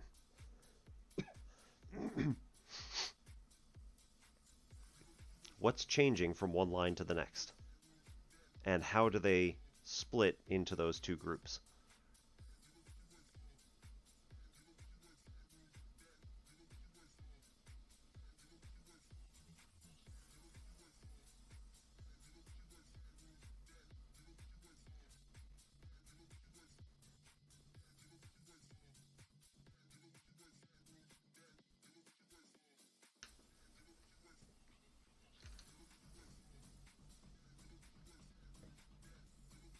Right. What's the thing in the function? So in this column here, what's the thing that's changing?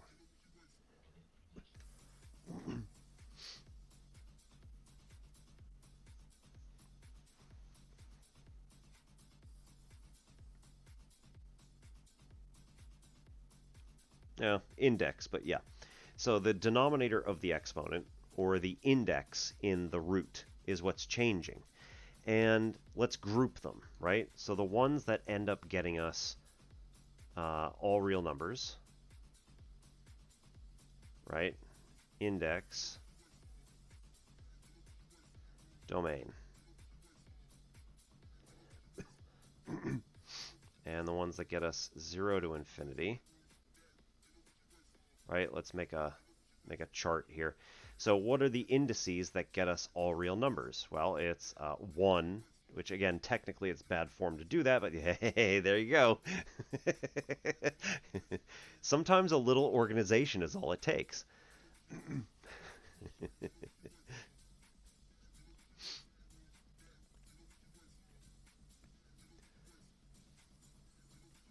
So that's the key here, is that when you have, yep, B is even,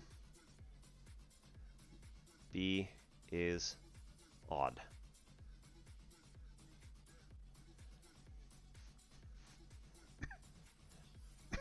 Yep.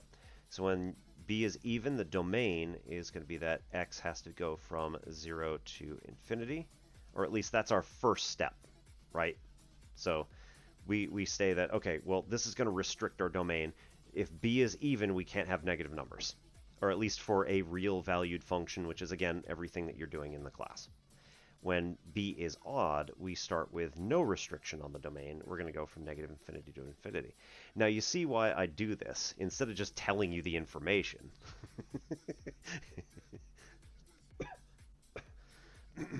Right? I know you're capable. It's just a matter of giving you the right flick in the right direction to get you to realize it yourself. This is why this particular method is really powerful. The only problem is that it takes kind of a long time in general, you know, to get to like the edge of somebody's perception and then just give them a little bit of a nudge. Yeah, definitely. Okay, so this is the start, is that our domain is going to be restricted when B is even and not restricted when B is odd. Okay. Then we say, okay, what does A do then?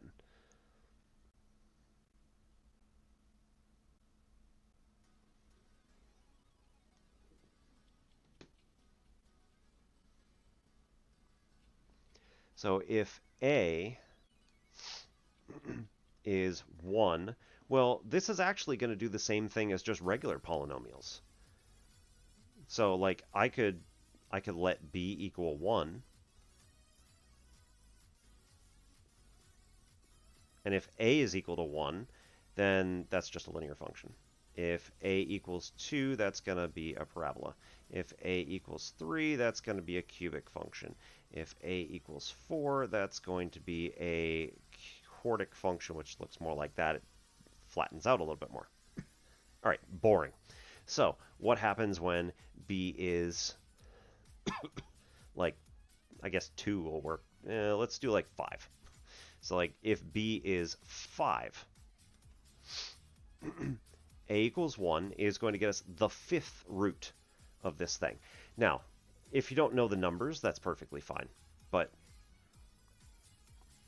we could go with a 5th root, right? So if we do the 5th root of 32, for example, is, take a guess because it's the same number you've been saying the whole time, it's 2, right? So this says that if we plug in 32 for x, if we plug in 32 for x, which is really far out, right, comparatively to your regular stuff, we're only going to get up 2. So it's going to go like this, right? We start at 0, 0. Because again, just like all the rest of them, when you have 0 and you raise it to any of these powers, it's still going to be 0. So we have to plug in larger and larger x values to get minorly larger y values in this particular case. So it's going to look something like this. Okay, and then going the other way, negative values also work, because again, A is 1, B is 5, B is an odd number. We can use any number we want that's in our domain. we can use all real numbers because our domain allows it. B is odd. That's one of the reasons I picked B to be 5 instead of 4 or 2. Just makes it easier. So then on the negative side, it's going to do the same thing. So negative 32 is going to get us a negative 2. So it's not going to shrink very fast on, or it's not going to grow very fast on this side either. It's going to go like that. All right, what about a equals 2? Well, the values are still pretty small, just generally. But what's going to happen to all these negative values down here? So again, this is now x raised to the 2/5 power.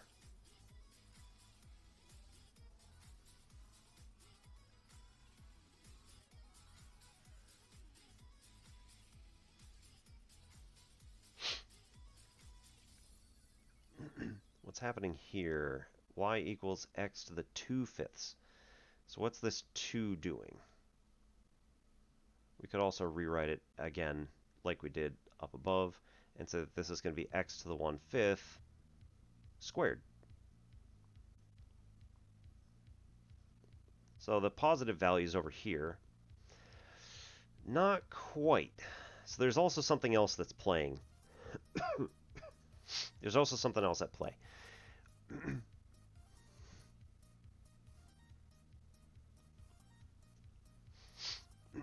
So if you take a large number, like 5, and you square it, what does it do?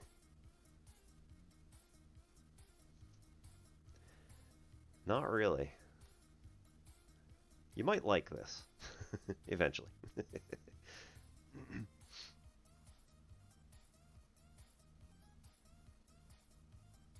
So remember that up here, right, the way to flatten out the bottom, and that's also true for the cubic as well, right, 5 squared is 25. So it's making the number much bigger in general. So the further out we go, the larger it's going to get, the more it's going to go up. What happens to like a half when you square it?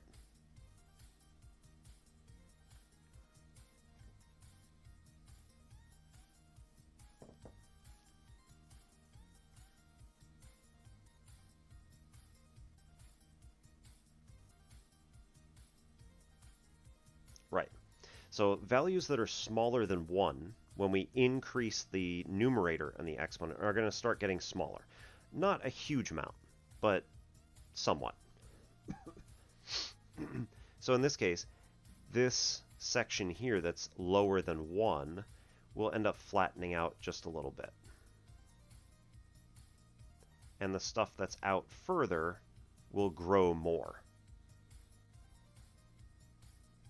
So it should be maybe a little bit more like that. Anyway, not really important. It's just bigger than these are going to be. And then you got the same on the other side. But all the negative values that are coming out of x to the 1/5 get squared. Negatives squared do what?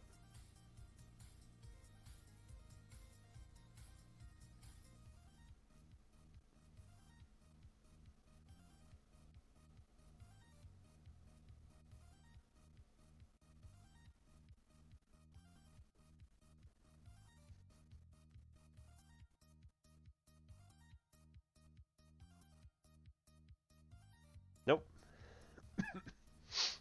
When you square it. So you're multiplying -2 by -2.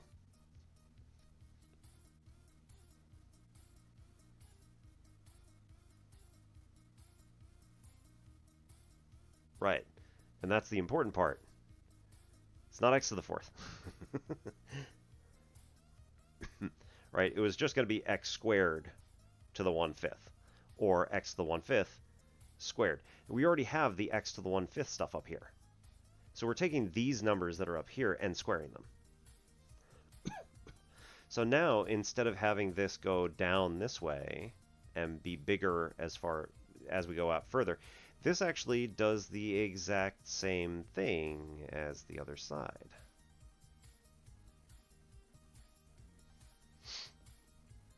It's also going up. So it's making this sort of like fountain sort of shape to it. Although it will keep going out instead of actually like a fountain coming down. It doesn't do that, but anyway, not important.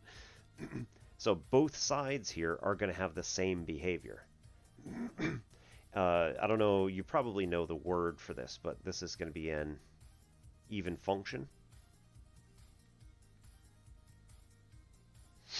And up here, this one is going to be an odd function. Because again, f of negative x is equal to negative f of x. So anywhere that you go, if you take the function and you reverse its x value, so go to the opposite side of the function, for odd functions you also reverse the y value, so it flips under the axis. So if it flips across the x, nope, if it flips in the x direction, it will also flip in the y direction. Which, right, like, you'll notice that, for instance, I went this way. You'll also notice that this is a different kind of symmetry. If I take my hand here and I flip it across the x-axis, flip it in the x direction and also flip it in the y direction, I have now done the same thing as just rotating my hand. A 180-degree rotation is equivalent to 2 flips, one in either direction.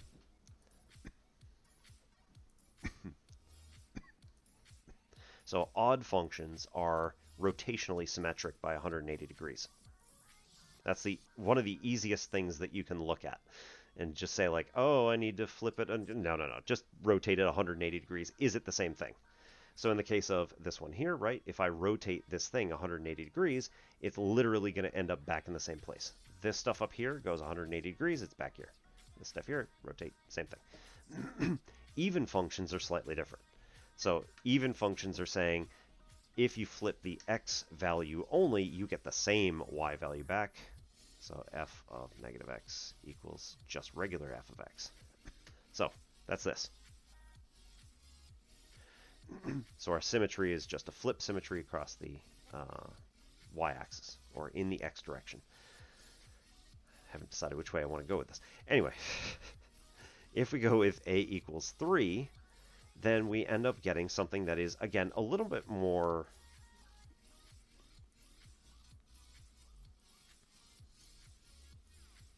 like this, and like this. That's a little too much.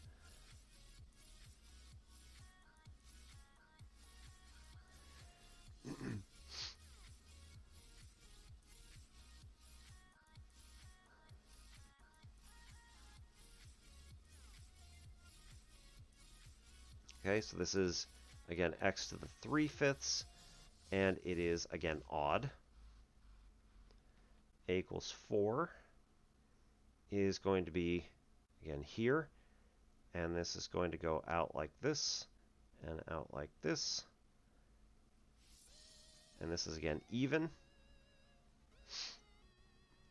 And when a equals 5, we get, well, that's x to the 5/5. So we're back to a linear function.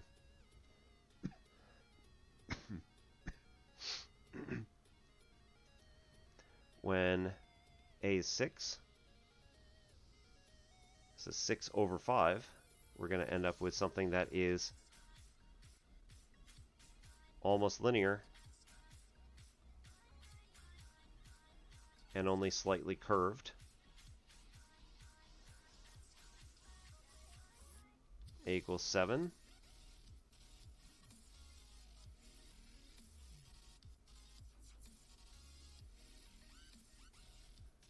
A equals 8.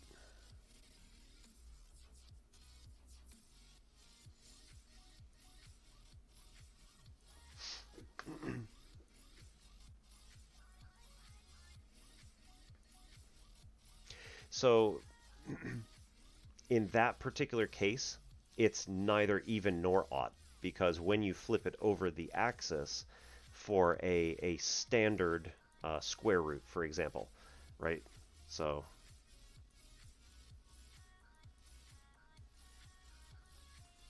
A standard square root function just looks like this. Apologies for the messiness here, but meh. If you try to decide, if you try to decide, is this even or odd, right? You have no symmetry. So because you have no symmetry, it is neither even nor odd. So an odd function has to be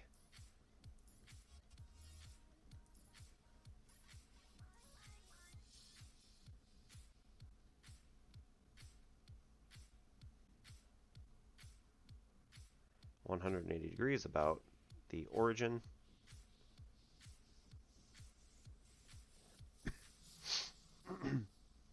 with itself. That's really what it...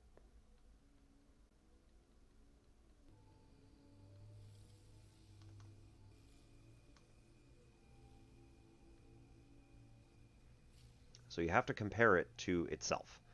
You rotate this 180 degrees, it becomes an odd function, or it is an odd function. We just verify it.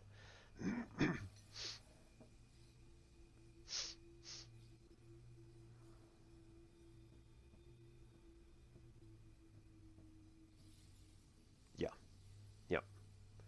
So even function horizontally.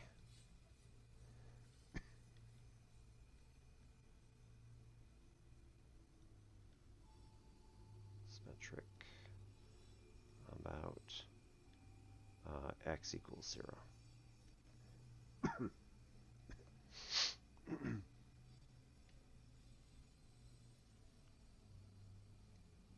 Right. So then also, when you get to these higher values, you start noticing that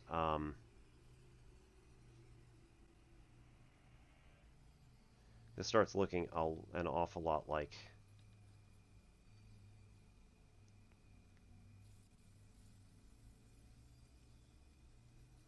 right. When a is equal to 10 and b is equal to 5, it's literally y equals x squared. And when you start going before that, it has slightly different shapes. A equals 5, again, that's 5 over 5 is just 1, so that's just y equals x. And the ones above it have a slight curve to it, and eventually this curve gets more and more distinct as our ratio gets smaller.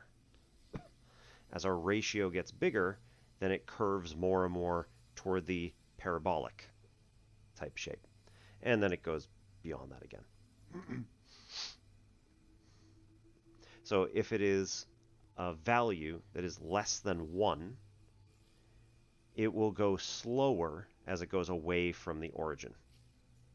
If it has a value that is greater than 1, it will start going away from the origin faster, the faster you go out. So it's a little bit about like its acceleration.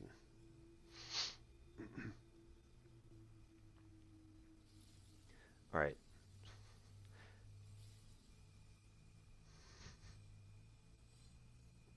Now we get to the fun bits. If b is even, so b equals 4, you're not going to end up with a equals 2. Don't bother.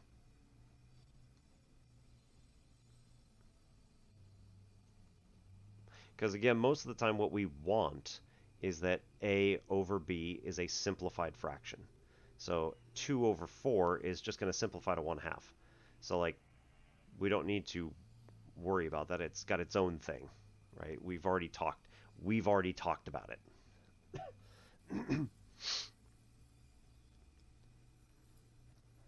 So with a equals 1, b equals 4, we end up with, again, something that looks, roughly speaking, like this. It's just like our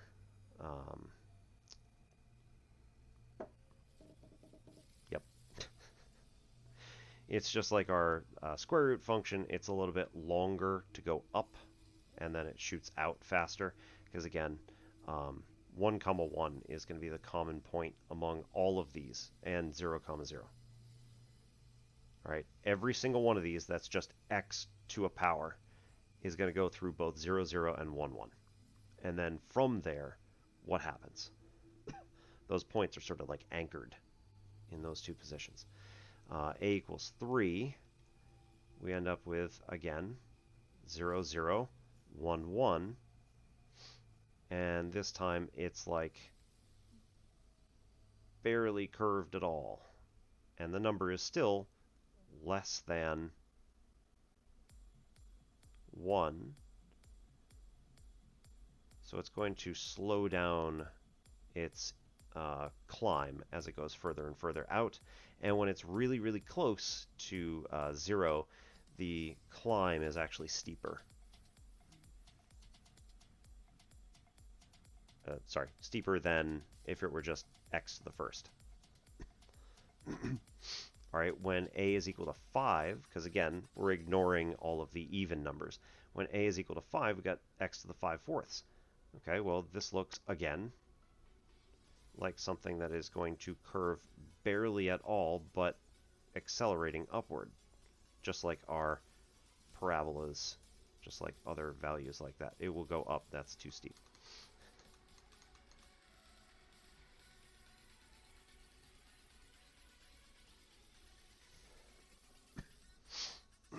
So something like this. And again, when we get to a equals 7, this is virtually 2.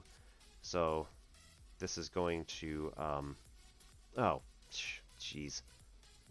I am completely wrong here because this does not go in the negative side at all. Boy. All right.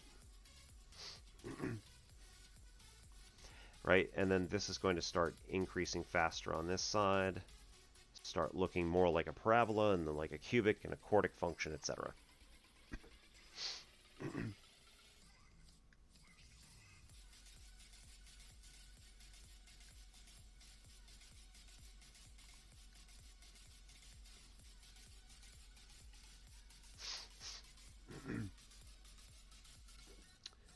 If a values become negative, is that what you mean?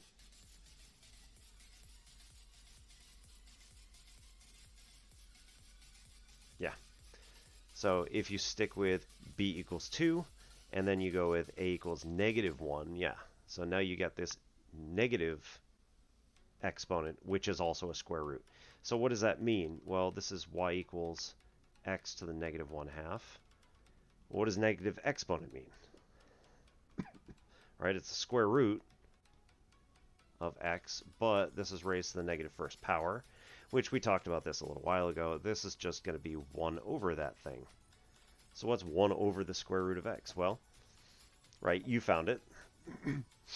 It's very much like 1 over x, or 1 over x squared, or 1 over x cubed, or any of those numbers. These numbers, as the denominator gets bigger, then the whole fractional value gets smaller. So yeah, this is going to eventually start working its way down towards 0 this way. This is a rational function. Although this one is not particularly rational due to the fact that it has an irrational square root in it. But it looks more like a rational function, like 1 over x. The only difference is, again, that in this case we got a square root of x, so we can't go into the negative region at all. Right? Our index still determines where our domain lies.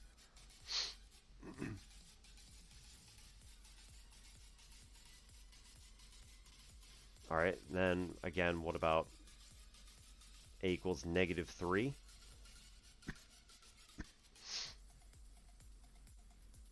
So y equals x raised to the -3/2 power. It's going to do the same thing, really. The only difference is that this is going to actually go steeper down to 0 and up to infinity on this side. Right? When you raise a small value to higher numbers, it starts getting smaller faster. And so here, this is going to get smaller faster as we keep going out this way.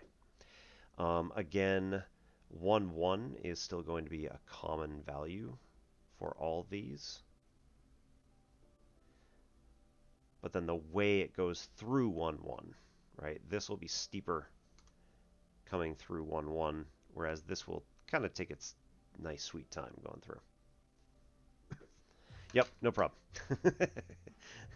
I need to go to sleep too, so it's a good time to end. So, Helio FN, thanks for sticking around. Thanks for having some fun and playing with numbers and seeing what else we're doing. So, I am going to raid out. Oh, yeah. I'm going to raid out with, let's see. You know what? Let's do Anna. Anna RF is a streamer who does, well, currently she's doing Valheim. She has done a bunch of other cool stuff.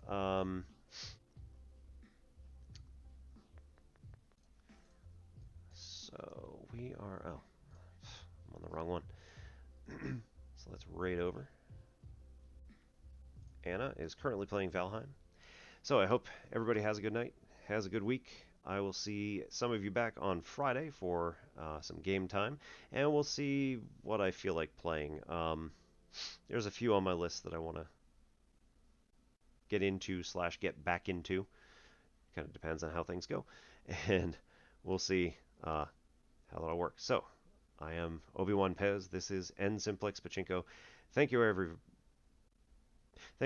for coming on in, and hope to see you all soon. So good luck out there, and stay safe. Have a good night.